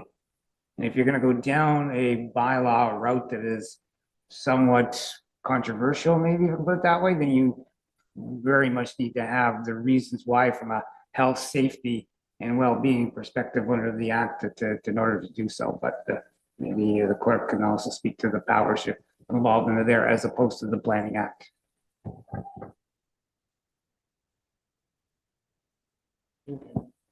Thank you, Mr. Mayor. As the planner had stated, that is correct. The Municipal Act does allow us to introduce and enact bylaws to regulate things such as that. It also allows us to enact bylaws respecting public nuisance. So the argument could be made that lighting could be considered a public nuisance. However, that section of the act is not overly fulsome, I'll say. With respect to regulating lighting, things like that, it's possible. However, as Director Shiprack had noted, it comes down to enforcement. So without enforcement in the evening, our bylaw enforcement is contract service. They operate Monday to Friday. Outside of that, West Craig Police do assist. However, it's difficult for them to respond to calls with respect to outdoor lighting. So it's challenging to enforce, and respecting health and safety as well. The bylaw could be challenged and it may be overturned. So while it's possible, it's hard to ascertain at this moment how effective it would be. Yeah, that's what I thought. And I was thinking more about new development, where I think we have more opportunity to influence design, because we're typically in conversation with developers, and I assume there's some back and forth. And we do things like in this plan, we do dictate things like density, for example. So if we can dictate density or dictate, if we can enforce a requirement for density, I don't know why we couldn't enforce a requirement for minimizing or reducing light pollution at the development and planning stage. Again, if somebody's applying for a zoning bylaw amendment or some type of planning act, that application of zoning by a subdivision agreement, yeah, you can enforce, through the provincial policy and through the official plan. You can say, well, our official plan requires dark sky compliant or specific, and you can say, well, your lighting, your street lighting has to meet things like that. Those things aren't. Again, it always comes down to what could be appealed through the OLT and what and then ultimately what they decide. But if you're trying to regulate existing things, and that's where it becomes a little bit more difficult. But yeah, moving forward, it's a little easier to, and as discussed through a site plan control bylaw, if that ever does come to fruition in the municipality, that would, it tends to regulate commercial, industrial, institutional properties that would require site plan control, and through your site plan control bylaw, street lighting and parking lot lighting, those kinds of standards can be incorporated in that bylaw that would, dictate more for the industrial commercial areas. I would, hesitate and stay away from the light pole on the barn. Okay, I wouldn't go there. Okay, I wouldn't go to the pot lights on the new housing. Okay, or even the outdoor light that kind of unfortunately comes on for the motion sensors at the back. I wouldn't go there. Right? You mentioned automobile dealership or commercial parking, as the directors mentioned, new street lighting in the subdivisions. There's where we can have the legislative impact and the requirements to do so, but not retrofitting. Okay, roadways, that's up to the Director of Public Works to have that discussion with you in terms of retrofitting when we go back and replace all light standards. But that's this different discussion with that. But stay away from the house, and stay away from the farm, stay away from anything that is making sure about safety issues in terms of security and on the rest of it, in terms of talking about dark sky compliant, and deal with what's kind of left. So in short, I would like us to be as dark sky considerate as possible. I don't want to get into retrofitting. I don't think anybody wants to be dictating that people have to change what they've already done, except maybe the municipality itself. We were talking about changing some lighting on the front of this building, but I would just like to get us as close to being a dark sky sensitive and conscious and active community as possible. You know, bylaws, official plan, zoning, or you know, things that control you know, housing developments are all tools that we have. And we have included some recognition of the dark sky goals in this document, which I'm very pleased to see.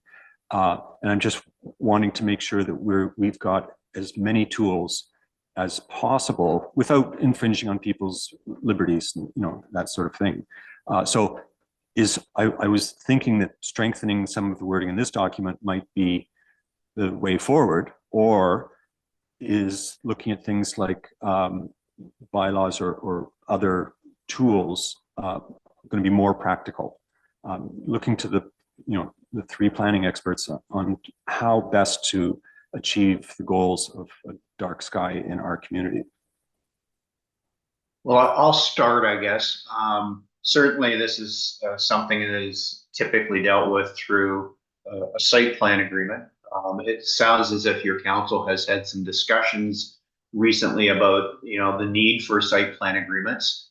I think when you talk to, I can't speak for David, but I'll say most planners would, they like site plan agreements within reason. Not that we're looking for more red tape, but they do serve a purpose, including stormwater, making sure stormwater management is addressed properly, amongst other things. And if bright lights and not being compliant with dark sky ideas is an issue, then you would put that in your little checklist as to the pros and cons of site plan agreements. This would definitely be a pro. Myself, I am a fan of site plan agreements, especially with commercial developments, and typically those are the ones where you're going to see the brighter lights. As Director and I both mentioned, the County of Gray policies seem to be reasonable. All right, so cut and paste for that is, I think, something we can see as staff. I know Director Aiken has already reached out to an existing subdivision developer to say that the next phase needs dark sky friendly lighting and ascent specifications. We've started on that.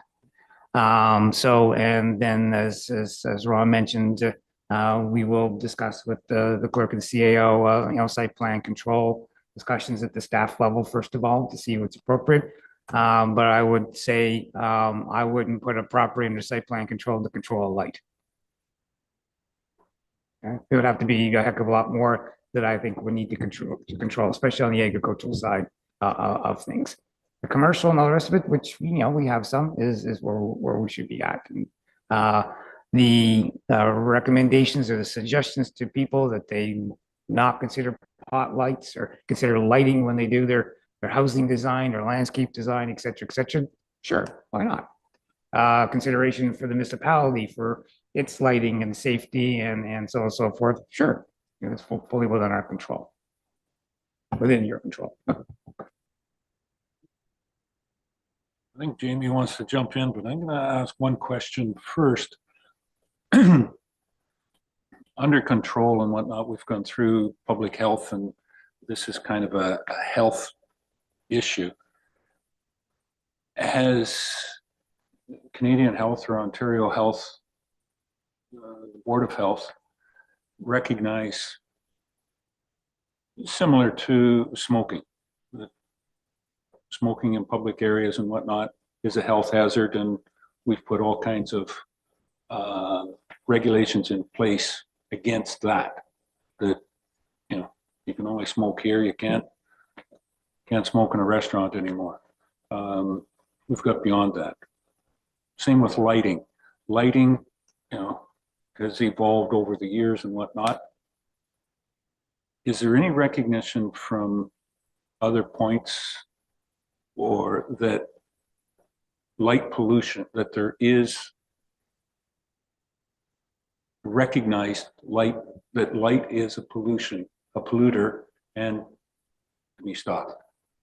I can't say from a human health perspective, but I think we've seen the dark sky friendly compliant on the environmental side of things, behavior of animals, changes in animal behavior, some of that. But I can't speak specifically that light, at least in the kind of the rural area, as opposed to light pollution within a city where it can be even that much brighter. Its effects on our circadian rhythms, things like that. I can't say whether or not it's been recognized as that kind of health degree, depending on your exposure. A little more so, I think, maybe on the environment side and its effect on animal behavior, bats, those kind of species that occupy our night skies, kind of thing. And so we don't want to say that this is all about astronomers, kind of thing, in that regard, and being able to, see our light, our night sky. Yeah, I think that's where I'm coming. Is it recognized that through work, and I'm going to say through some of the work that Ms. Ratcliffe has been doing and others,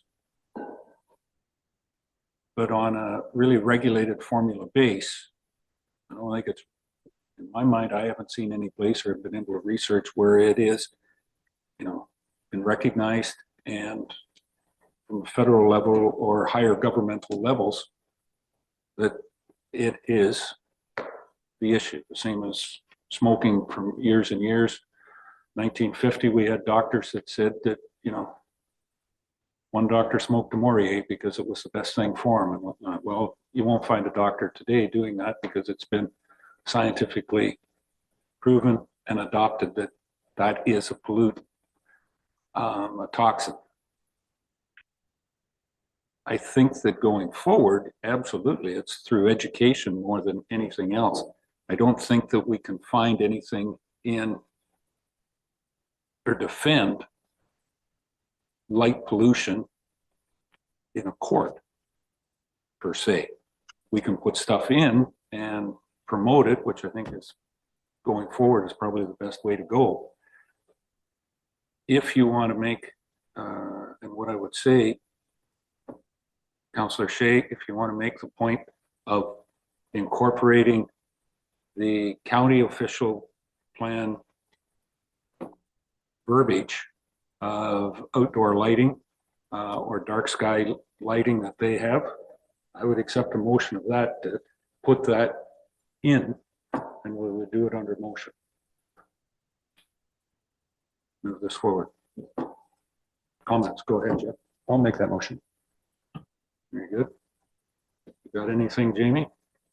Through Miracles, yes, I do. I have that in consideration of staff report, new official plan, Durham and Newstead. Council directs staff to amend section K3 of the official plan respecting outdoor lighting to be consistent with the verbiage in the Grey County official plan. Good. That's good. Jeff, moving that. Any seconder? Councillor Hutchison. Comment? Doug? Yeah, I'll second that. And I do think, as you mentioned, that education is key for sure. I know, there's some verbiage that we could maybe put in here to make it stronger, but then again, as our planner said, we don't want to get into the weeds of the details too much. So maybe by putting a lot of details in here isn't really going to help us in the long run. But I do think that education, which we've been doing and Marion's been doing a lot of, will really help. And I like the fact that we're at least following what the official plan of the county is, which, we're expected to do anyway. So we've got that much. And it's a starting point. So maybe it's not ideal. It's not exactly maybe where we want to be yet, but I think it's a work in progress. So happy with that. Thanks.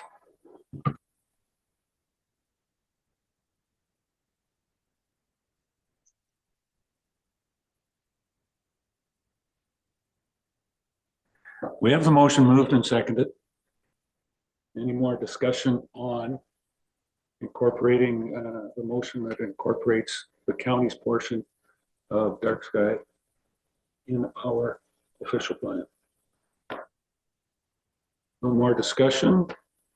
All those in favor? And the deputy mayor, I see Ron, Mr. Davidson, but I don't see his little picture up there. When I went to look, is the deputy mayor still with us? Yes, I'm in favor there, Mayor Eccles. Thank you. I am here. Okay. Thank you. There we go. All right, okay. One thing just to say before we go much further. I did say that was carried. Yeah, I did. Yeah, I did. It was carried before we got to the deputy mayor, but yeah, he voted in favor of it, so I think it was unanimous. I can say that it was carried. Mr. Davidson, you have mentioned at 12:45, you're gonna have to leave us? Yes, sir. Now, I'm not sure how close we are to being finished. I think we're getting there. I mean, David is more than capable of continuing this without me, and I can always touch base with Dave tomorrow to talk about, what was discussed after I left this meeting. Okay, all right. So if you disappear, if I call for you and you've disappeared, we'll know that you're not ignoring me. You were off here at 12:45. Yeah, and my apologies. I wasn't aware that this was going to be a full day. Well, a full day at West Grey Council comes to the point of 1 o'clock, and then we'll have to have an extension. It's a special meeting. Jeez, never give me any chance. Yeah. Yeah. Anyways, if it was a regular council meeting, we would have to be going at extension at 1 o'clock. But the clerk tells me it's a special meeting, so we can drive through and have lunch at 5:30 tonight. Well, Mr. Mayor, I can be back by 3:45, and I have a date with my wife at 7:30. We have tickets for something, but and we'll probably be back by about 9 for that. So if that helps. You're not helping very much, Mr. Davidson. Very good. We'll continue on here for a little bit, but I think we've got down through most of it. Okay, so that is fine with the dark sky. We've addressed that. K4 is telecommunications. We got anything on that?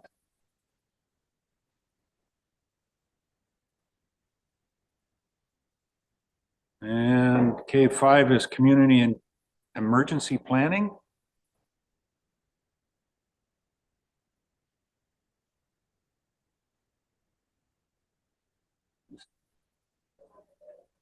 Oh, Deputy Mayor, you wanted to jump in?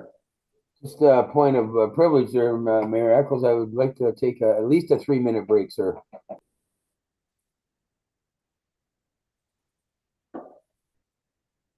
Well, how about we say 5 minutes? You're okay with that too? All right. Yes, taking a few minute break would be appropriate at this point in time because what's sitting on the chair is starting to get numb. We don't want to get numb above that, so we're good. Okay, we'll take a 5-minute break and recess. Good afternoon, folks. Thanks, Ron. Take care. Thanks.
But the last third goes. Okay.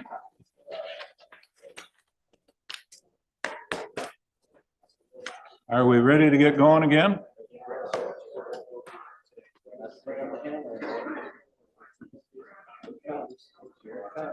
I don't use this. On Mr. Legislative Affairs. Okay, we'll call the meeting back to order. K4 was telecommunications. Jeffrey. I perhaps made a mistake when I introduced my motion. I thought we were including the county language in addition to the language that we already had. Could I make a motion to reconsider? Is that allowed? But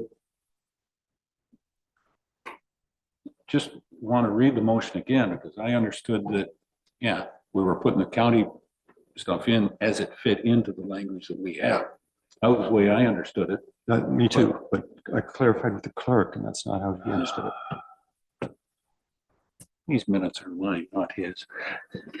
Go ahead, Jamie, please. So we get it right. Through you, Mayor Eccles, the motion as it stands that was passed directs staff to amend section K3 of the draft official plan respecting outdoor lighting to be consistent with the verbiage in the Grey County official plan. So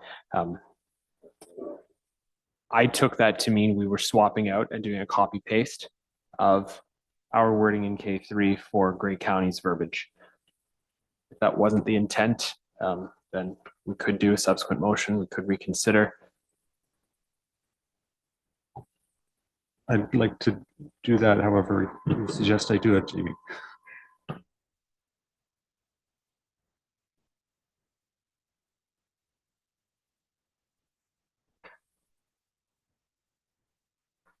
Just through you, Mr. Mayor, I also thought we were keeping what was here and adding it. The amendment would be to add the county language.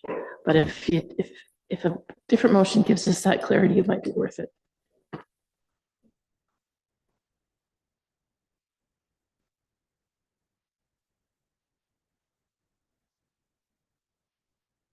Jamie? Through your miracles, I do apologize. We don't do motions to reconsider overly frequently, so I just have to refer to our procedural bylaw for a moment.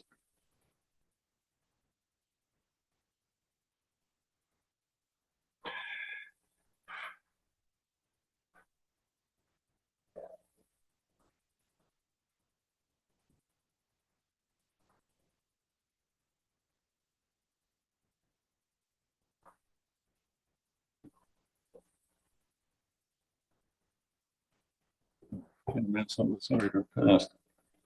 So through you, miracles, reconsideration of a motion that was passed at a meeting shall be done at the same meeting shall require a motion to reconsider. After such notice is given, no action shall be taken by the council on the main motion until such reconsideration is disposed of.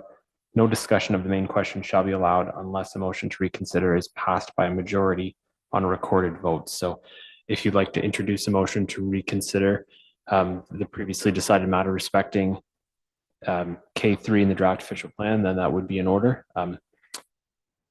It would have to be done by recorded vote though. Or could I suggest, could we put forward a second motion that the wording, additional wording under outdoor lighting be added in at staff's direction and brought back when it comes back?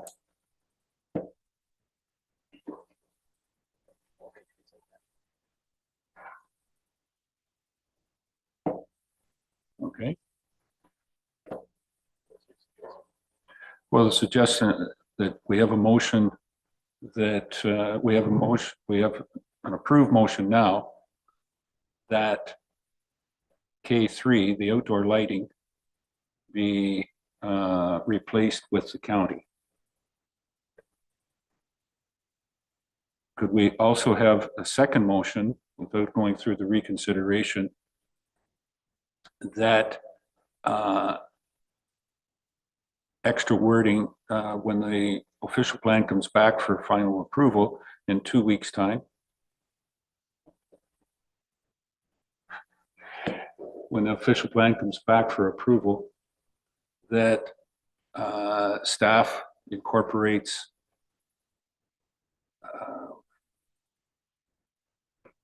some of the initial wording or verbiage. So through your articles, just for clarification, is the intent of council to incorporate Grey County's verbiage in addition to the West Grey verbiage that's already there? Is that what I'm understanding? That's what you're looking for, Jeff, yeah.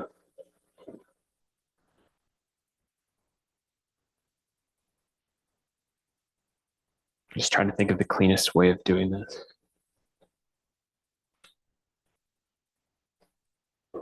Procedurally, I think it would be easier just to reconsider the previous matter and then direct staff to add Grey County's verbiage in addition to the verbiage that's already there. Okay. It's going to help you, if that's going to help you and Sarah get this correct.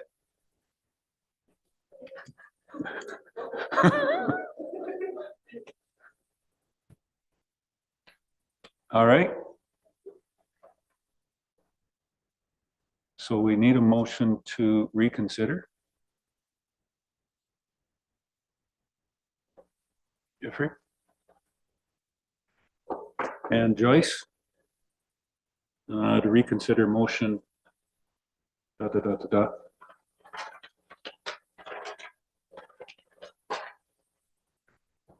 If you're ready for the vote, as this is a recorded vote, I can do that now if you'd like. Okay, so we have the motion to reconsider, moved by Councillor Shea, seconded by Councillor Noon. It comes without discussion on previous topic, I believe, is the way it's discussed. Correct. So we know what we're doing. It's going to be able to pull this back in so we can correct it. Okay. I don't think we need any discussion on that. Looking towards the deputy mayor. He's got nothing to discuss. All right, Jamie, conduct the vote. Deputy Mayor Hutchinson, In favor. Councillor Noon, Mayor Eccles, In favor. Councillor Shea,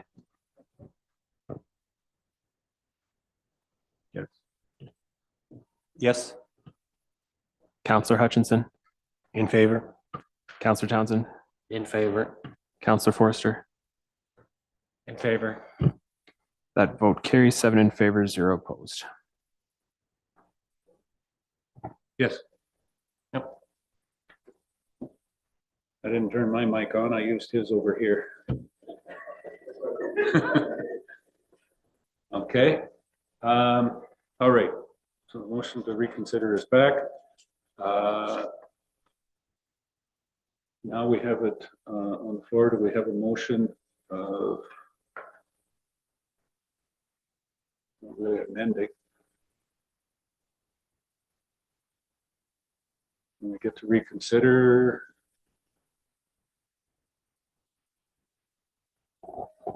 So through your miracles, what I might suggest now is that in consideration of staff report new official plan, Durham Newstead Council directs staff to amend section K3 of the draft official plan respecting outdoor lighting to add the verbiage in the Grey County official plan to section K3.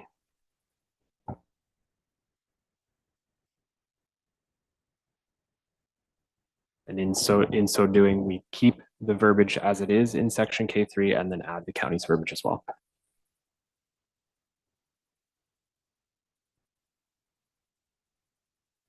So that is the motion suggested by the clerk. Do we have anybody that would like to move that motion? Councillor Noon? Councillor Forster to second that one? Okay. Any further discussion on this from staff? Carl? I haven't read through exactly what the county's proposing and what we have, but if there's a conflict between the two, or if two sentences are, essentially the same, would staff have the leeway to make some amendments as required if, or are we just copy and pasting and sticking it in and having two sentences basically say the same statement?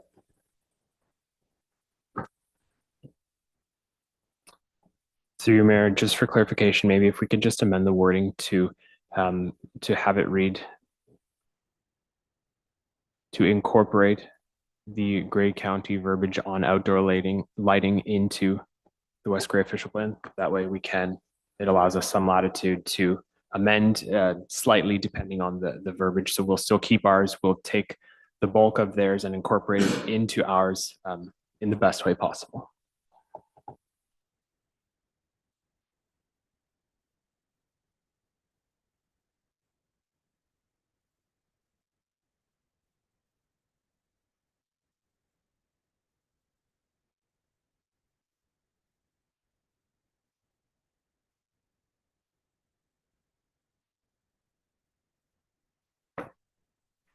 All right. So I don't think we need another vote. That was just clarifying the motion that you've got there. Jamie? We have voted on that. Any further discussion on it? Call the question. All those in favor? In the back, same place we started. All 7 are in favor of it. Good. Okay. All right.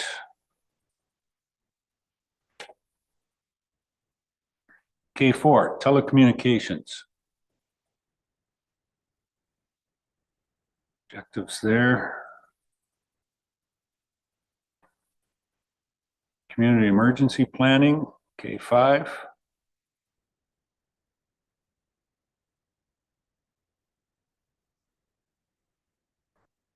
Generic. Part L. L1 is land division policies.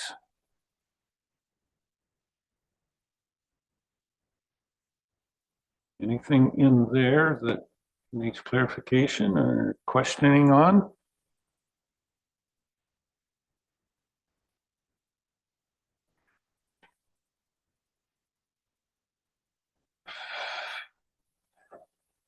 Jeffrey, go ahead. I had flagged something in L2, but I just noticed the same phrase is mentioned in L1. The creation of 5 or more lots shall generally be considered through plan of subdivision. And then L2 says generally something similar. So I was confused because I think I was told at one point from a previous planner that if you were doing dividing a property into a certain number of lots, that there was a threshold, and if you went above that threshold, it had to be a plan of subdivision. And then I was told by other planners that that's not the case. So I'm confused about that. And that's the way planners operate. Okay, we can leave it at that. Sorry, Confusion David. is our main goal. There is no threshold. You can do a plan of subdivision on 2 lots. You can do the consent on 45 lots. So, and in fact, just to give you a slightly different example, when I plan a subdivision, sometimes we create a large block. That large block then goes for townhouses, 4, 5, 6, 7 all joined together. And then if we want a freehold, then we subdivide them by using another tool within the Planning Act called part lot control. So there's no set number. This plan suggests, and a lot of plans suggest 5 is actually a default number in a lot of plans. That when you start getting up to that number, you may want to look at a plan of subdivision, but it doesn't need to be. If you have 5 lots and they are already have a stormwater management plan attached to it, you already have block grading attached to it, it's on an existing roadway, it's got a sidewalk, I don't need a plan of subdivision, you can do it by consent. So it's just a suggestion. So.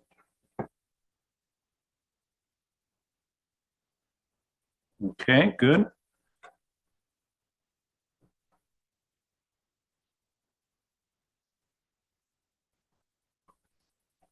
in this one, though, with some of the changes that have been made, are we consistent with the way that our official plan is and what the province has brought down and whichever bill it is this week for making more houses available, in that idea that we can subdivide lots?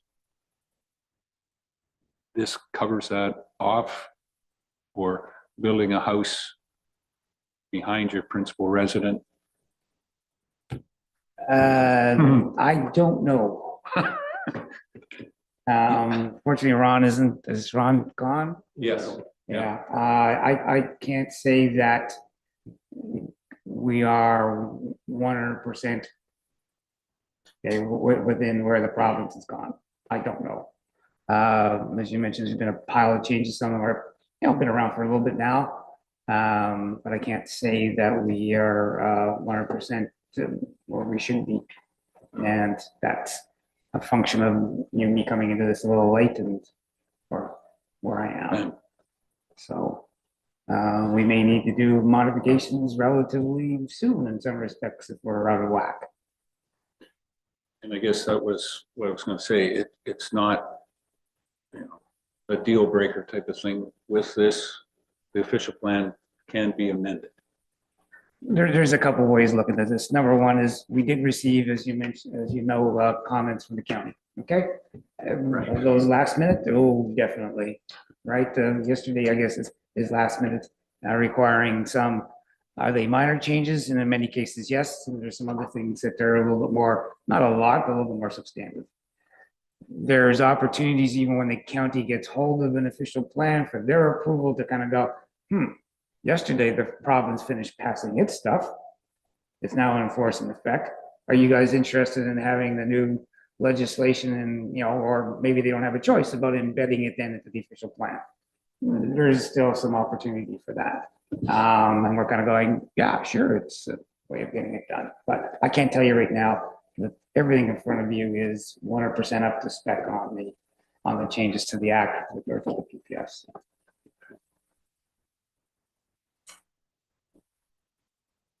All right.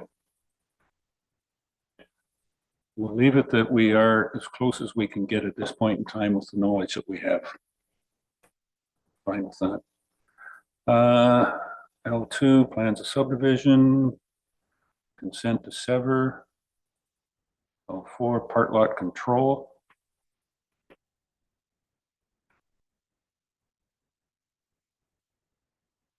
L5, deeming bylaws.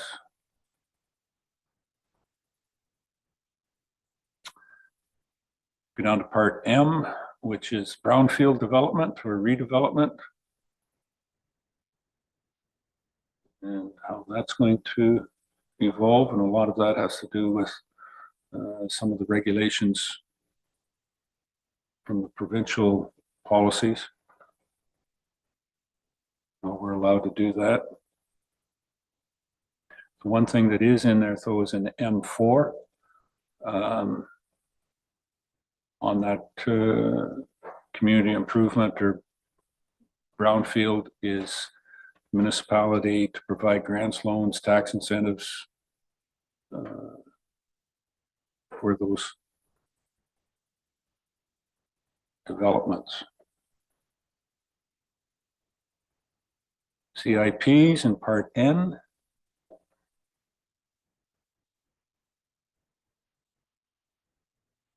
Don't have any.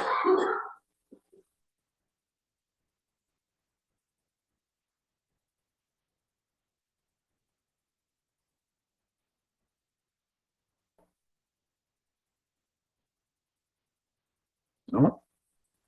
Okay.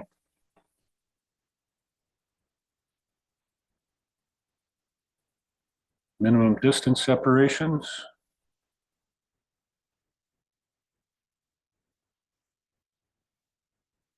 That's pretty much prescribed. MDS. Technical studies and peer reviews.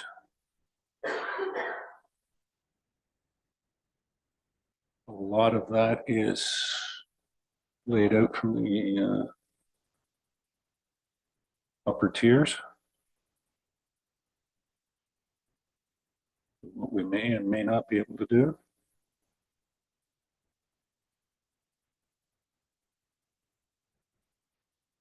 Q, comprehensive zoning bylaws, implementation and administration.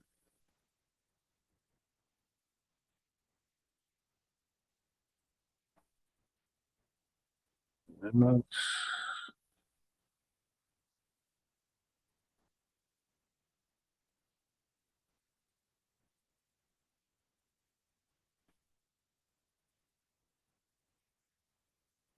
Q 3.2. That's always been a legal non-conforming. How do we, I guess I just, legal non-conforming to avoid unnecessary hardship. I'm not, was always in my mind, once the use ended, that it was not longer anymore. But in this portion of it, we're saying that we can expand the use of it because it through an economic or social hardship. How, why, what? There's actually been a lot of case law, a lot of court and OLT rulings in the last 5 years that have really modified the sort of what was permitted and what wasn't permitted under a legal non-conforming use. So a lot of those rules have changed through case law. Like our current zoning bylaw says, that if a building is destroyed by an act of God, it can be replaced, but otherwise it can only be repaired or renovated. That is no longer technically legal.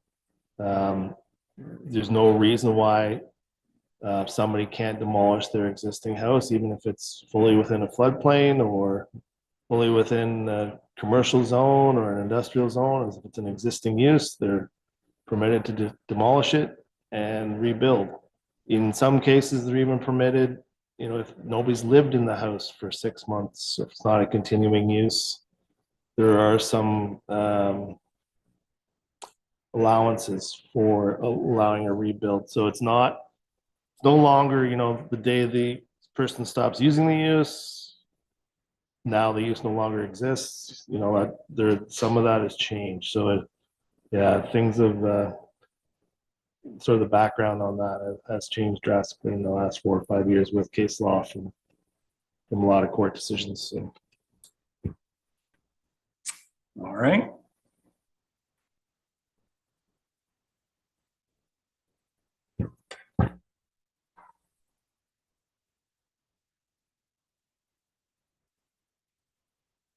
Q4 deals with that as well. Temporary use in Q5.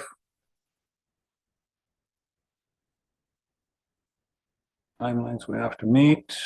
Holding provisions.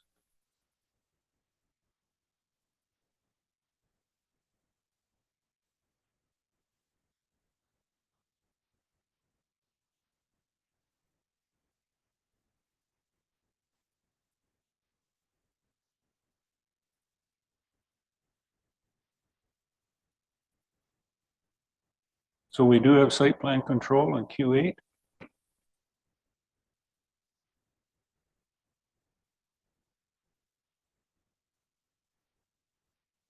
Reference to it there from subdivisions mostly.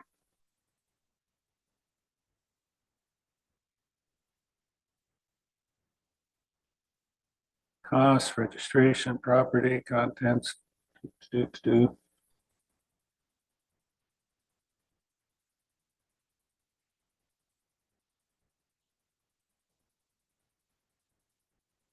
Fence bylaw. Line Fence Act. Anything else on Q? R gets down to definitions. Doug 2. Just to go back, Q10, sign by law. It says encouraged to pass a sign by law under section 10. We don't have a sign by law. That's correct. So there's in the official plan, we're suggesting we should have one. Pass a sign by law. Carl? Good. Oh, sorry. We should have one. Yes, there's very little discussion regarding signs in our current comprehensive zoning bylaw. We don't have a zoning, we don't have a specific sign bylaw, so that is something that we are looking at. It's something that I hope to bring before council by now, but hopefully that will come in the spring. That the municipality should have some type of zoning bylaw or a sign bylaw. It could be very very minimal, or it could be very extensive. It's up to council, but we'll bring a proposal forward. The Ontario Building Code does talk about signs. Basically says in the absence of a sign bylaw in a specific municipality that all signs are required to have building permits. So that gets very difficult, to the point where technically the signs that all members of council put up during the election technically all required building permits. Every one of them. So that gets, in the absence of a sign bylaw in the municipality under the Ontario Building Code, that's what is required. But obviously that is not something that the municipality can enforce, or does the chief building official chooses not to enforce, I guess is maybe the correct term. But yeah, right now we sort of look at signs above a 32 square feet, a 4x8 sheet of plywood requires permits. But that will be hopefully brought forward in a sign bylaw that the municipality can approve. Yes, we definitely should have one, and the official plans, dictates that, they recommends we have one as well. Go ahead. Another question I have in that section, under Q9(1), it talks about property standards, property maintenance and occupancy bylaw. We always have that issue of property standards and are we doing enough and so on. And obviously people complain that we aren't. Do we have a bylaw? Like, it sort of speaks to a bylaw about property standards, but I didn't think we had a bylaw regarding property standards. We have a property standards bylaw. Yeah. It's just the enforcement part that we have issues with. Well, we enforce the property standards bylaw, yeah. Right, but on a complaint basis. On a complaint Right, basis. right, okay, right, okay. So when it talks about minimum standards, I guess it says prescribing minimum standards for maintenance of land and buildings and so on. It goes on to about weeds and so on. Do we have minimum standards? Our current property standards bylaw only looks at what happens outside the building. Or what happens with the, I believe the structural part of it is in there when it looks, if something is looking like it's deteriorating and collapsing, and that's also something that could be controlled under the Ontario Building Code. But basically our property standards bylaw looks at things like grass cutting and garbage on the exterior. It doesn't regulate garbage on the interior of your property or interior of your house, things like that. So basically the wording's okay there as far as what we're doing. It's not something above and beyond what we're doing. Okay. Thank you.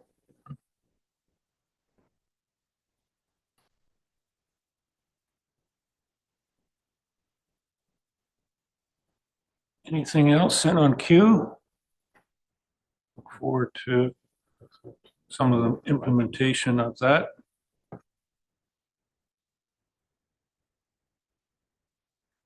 R comes down to definitions.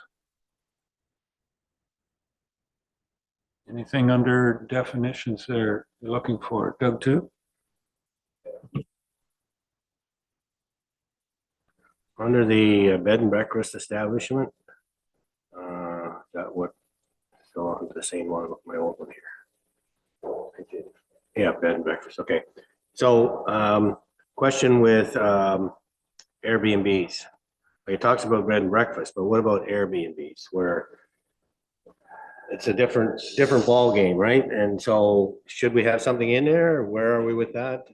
Do we want to get into regulating these? It opens up a whole kettle of fish, I understand. but I think it's worth discussing. Thank you. Carl, you're the one on this one. And as Ron indicated earlier, we are going through a full review of the Chatsworth zoning bylaw, and I've been involved with that as well, and they are sort of in that process as well. It opens a big can of worms. Right now, there's nothing regulating or differentiating between somebody who chooses to rent their house out to somebody on a lease basis per year, or somebody chooses to rent their house out to somebody for a day. As long as they're renting the entire house, or a portion of the house that would be separated from the remainder of the house by a fire separation. So, you know, somebody can build an apartment in their basement to rent out, but that would have to meet the requirements of the Ontario Building Code, fire separations, exits, and those types of things.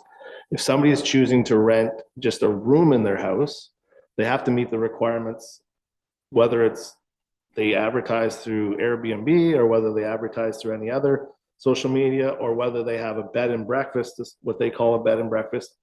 If they're renting out a room, they have to meet the requirements of the zoning bylaw for a bed and breakfast.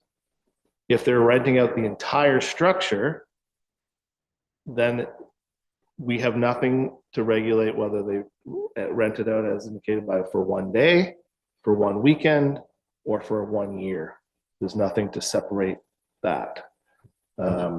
You can, it's something the municipality can choose to do if they wish. Other municipalities have done it, that they, you know, regulate what they consider, what they term Airbnbs, short-term rentals, right? You're regulating somebody who's renting their house for less than 30 days or less than 15 days, whatever you so choose. But currently there's nothing regulating that. Nothing requiring licensing or anything like that. But if they're renting out a specific room in their house outside of an apartment, then they would be required to meet the requirements of the bed and breakfast under the zoning bylaw. Okay. Clear as mud. Yeah. So I just know that they're out there for sure. So whether we want to get into that game or not, some people that have them are think it's great because then they get some other form of advertising, but then other people don't think it's so great because maybe they're not fitting the building code, or you know, they're not meeting all the criteria, sort of thing. So anyways, just thought I'd throw that out there. Wondered where we were on that. Yeah, and if somebody's renting out their entire building, as indicated, there's no requirement for a building code. Anybody can do that. They can rent out their house. If somebody chose to rent it out for a year, they can rent it out. There's no changes required under the building code. The biggest issue is, and why a lot of municipalities are regulating them, is because it's taking that house out of the long-term rental supply, and it's taking those houses out of the resale, right? There's a shortage of housing and there's a shortage of rentals, and they're trying to limit the number of short-term accommodations that are permitted in the municipality so that it makes more houses available for those long-term rentals and resale.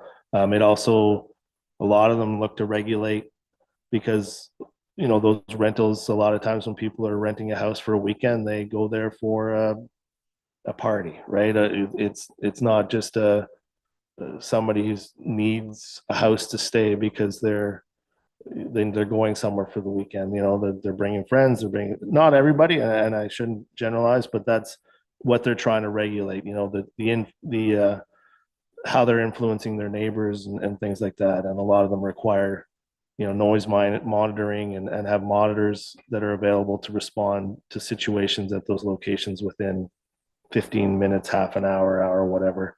So those are the things that they look to regulate when they bring the bylaws for those short-term accommodations in, right? You have to monitor, and they have to have somebody you can phone, and if there is a complaint, there's a lot of businesses out there that, you know, that deal with not just Airbnbs, but, you know, all those other ones that, you know, a lot of properties maintenance companies and things like that's all they do is they clean and monitor these situations. So it's a big business right now, and there's a lot of regulation that people are trying to, put in place to enforce them in their municipalities. But I personally haven't had a whole lot of complaints and a whole lot of discussion in our municipality about issues, but council members may have heard other things.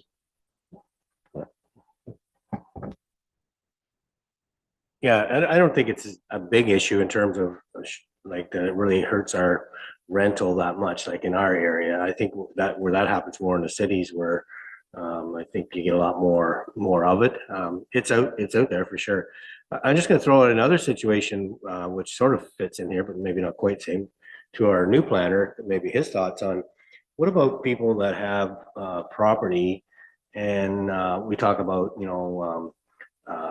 garden suites and whatnot, but they put up maybe 2 or 3 or 4 or 5 garden suites, and then they bring people in for the weekend sort of thing, or they rent them out as terms of place to come and stay sort of thing. Sort of like a campground, only they have actually structures rather than tents and buildings. Where's that fit into the picture? So probably more on our rural side of our landscape as opposed to urban, right? It's probably not gonna seem too much. And then we certainly have a number of few businesses, Elephant Thoughts, which is also Riverstone kind of thing, as a business model that is being looked at in that regard. And mind you, that there's been something on that particular property for years and years, kind of thing. So it's again, we're outside of this official plan, right, that we're talking about. So I'm happy to talk about that. Okay. We're just down on the definitions here more than implementations. Okay, anything else on the definitions that we want clarified?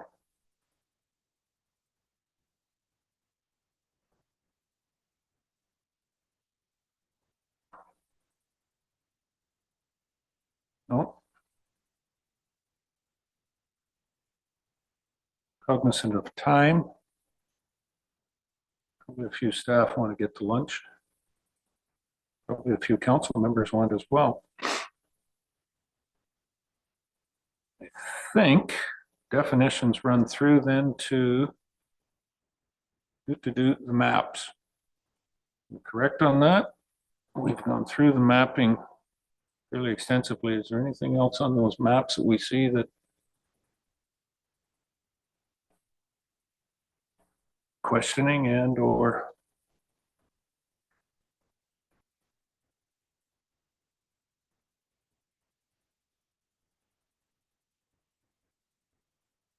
clarification?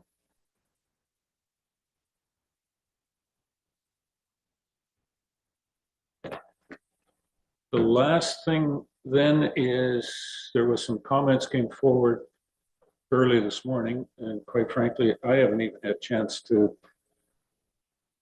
address them. My clerk, our clerk, wants to make comment on that. Please, Jamie.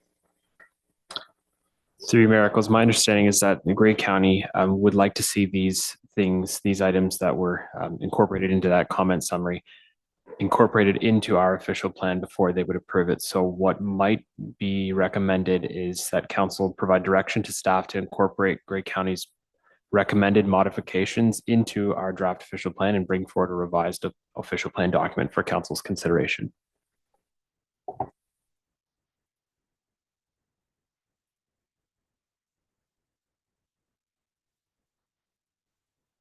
That seem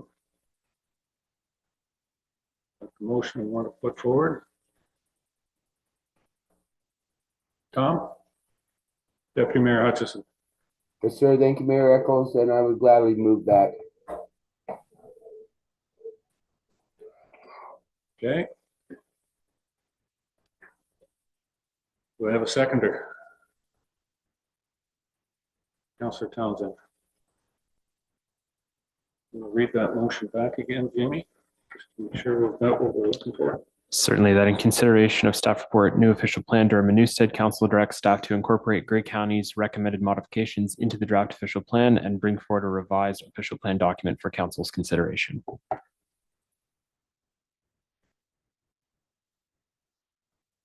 Jeff? Those changes would be somehow flagged in the new document so that we go through it and just spot where these are instead of having to read the whole thing to find them.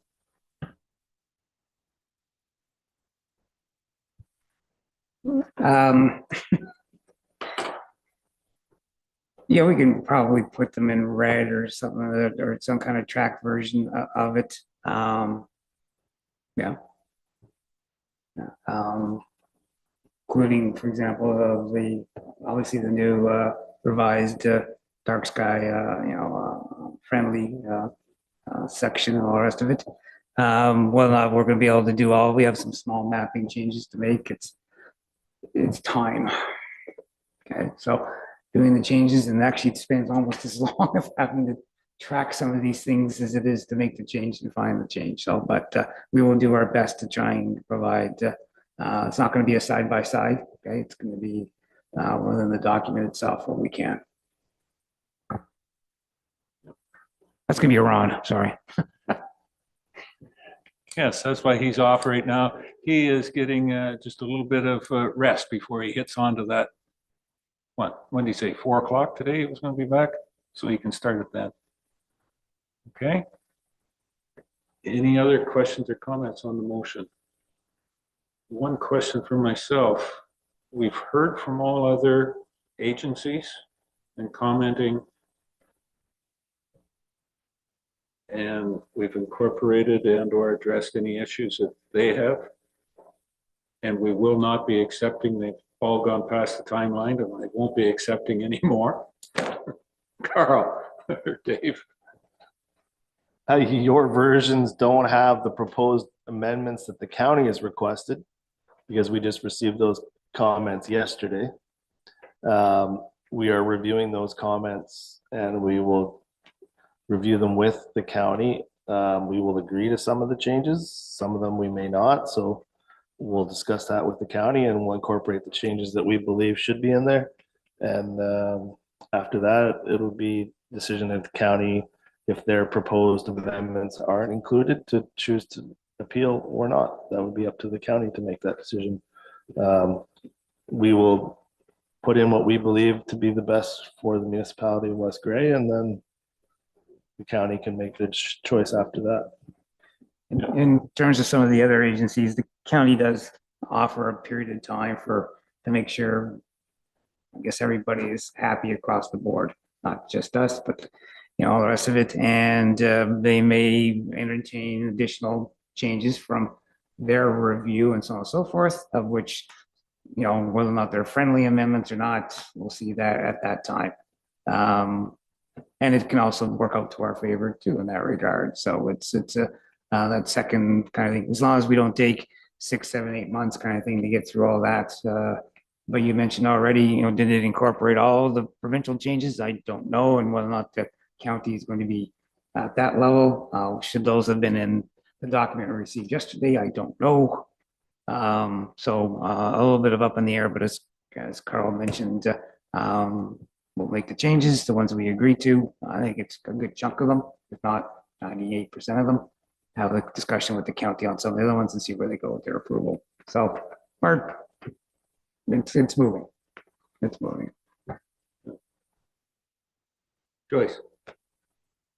Thank you. I just wonder though, how will we know, if there's some of these recommendations that the county's brought forward that you don't agree to? Will you make a notification kind of somewhere on this report that you don't agree to? That, when we're looking at the last draft, based on what they brought forward, based on what we discussed today, that all those changes are there without having to read verbatim the whole thing.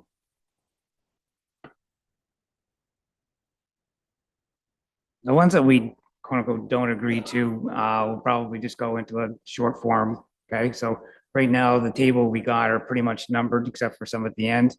we may not accept wording verbatim, we may not accept the concept overall, I don't know yet. But those we just make a note of in the final report to council. They won't be in the document if I'm not going to incorporate them. So, so number 2 on the table, don't agree with it all. That would be in a short form report back to you, okay?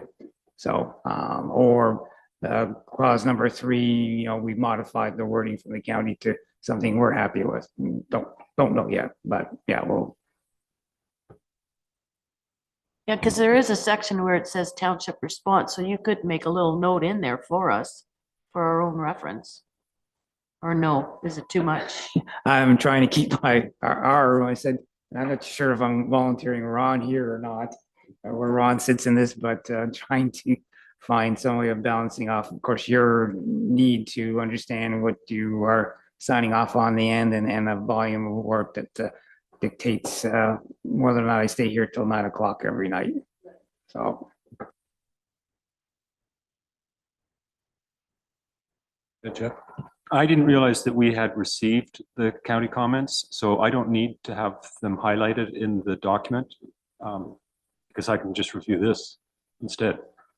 Just try and cut down your work. I think your recommendation to seeing where they can come about is fair, and whether or not it's in red or italic or 20-point Arial kind of thing in the final is it's not necessarily a problem to be able to do that.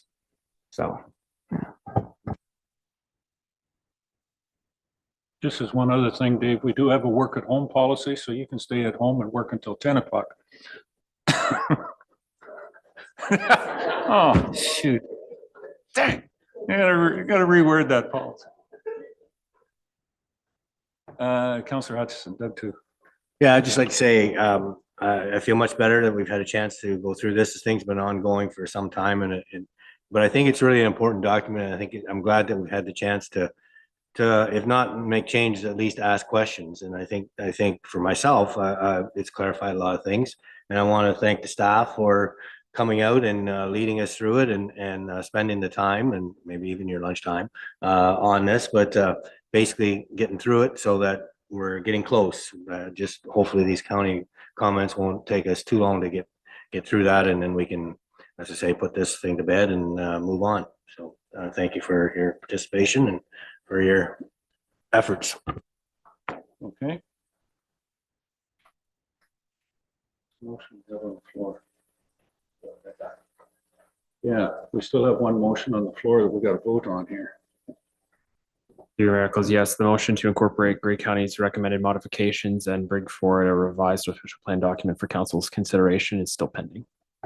Correct. Okay, any other discussion on that motion? Call the question. All in favor? Opposed? That's carried. All right. Any further comments? Have from anyone? In the OP?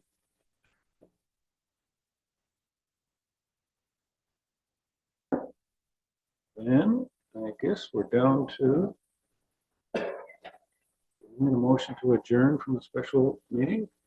No, but we've got to finish the business first. One bylaw, confirming bylaw. And that's the only thing we have left on the agenda. Confirming bylaw of today's proceedings. Mover and a seconder. Moved by Councillor Forrester, seconded by Deputy Mayor Hutchison. Any further comments, questions on the bylaw? All those in favor? Any opposed? That is carried. With all things done on the agenda, business completed. Move that we adjourn at 1:42.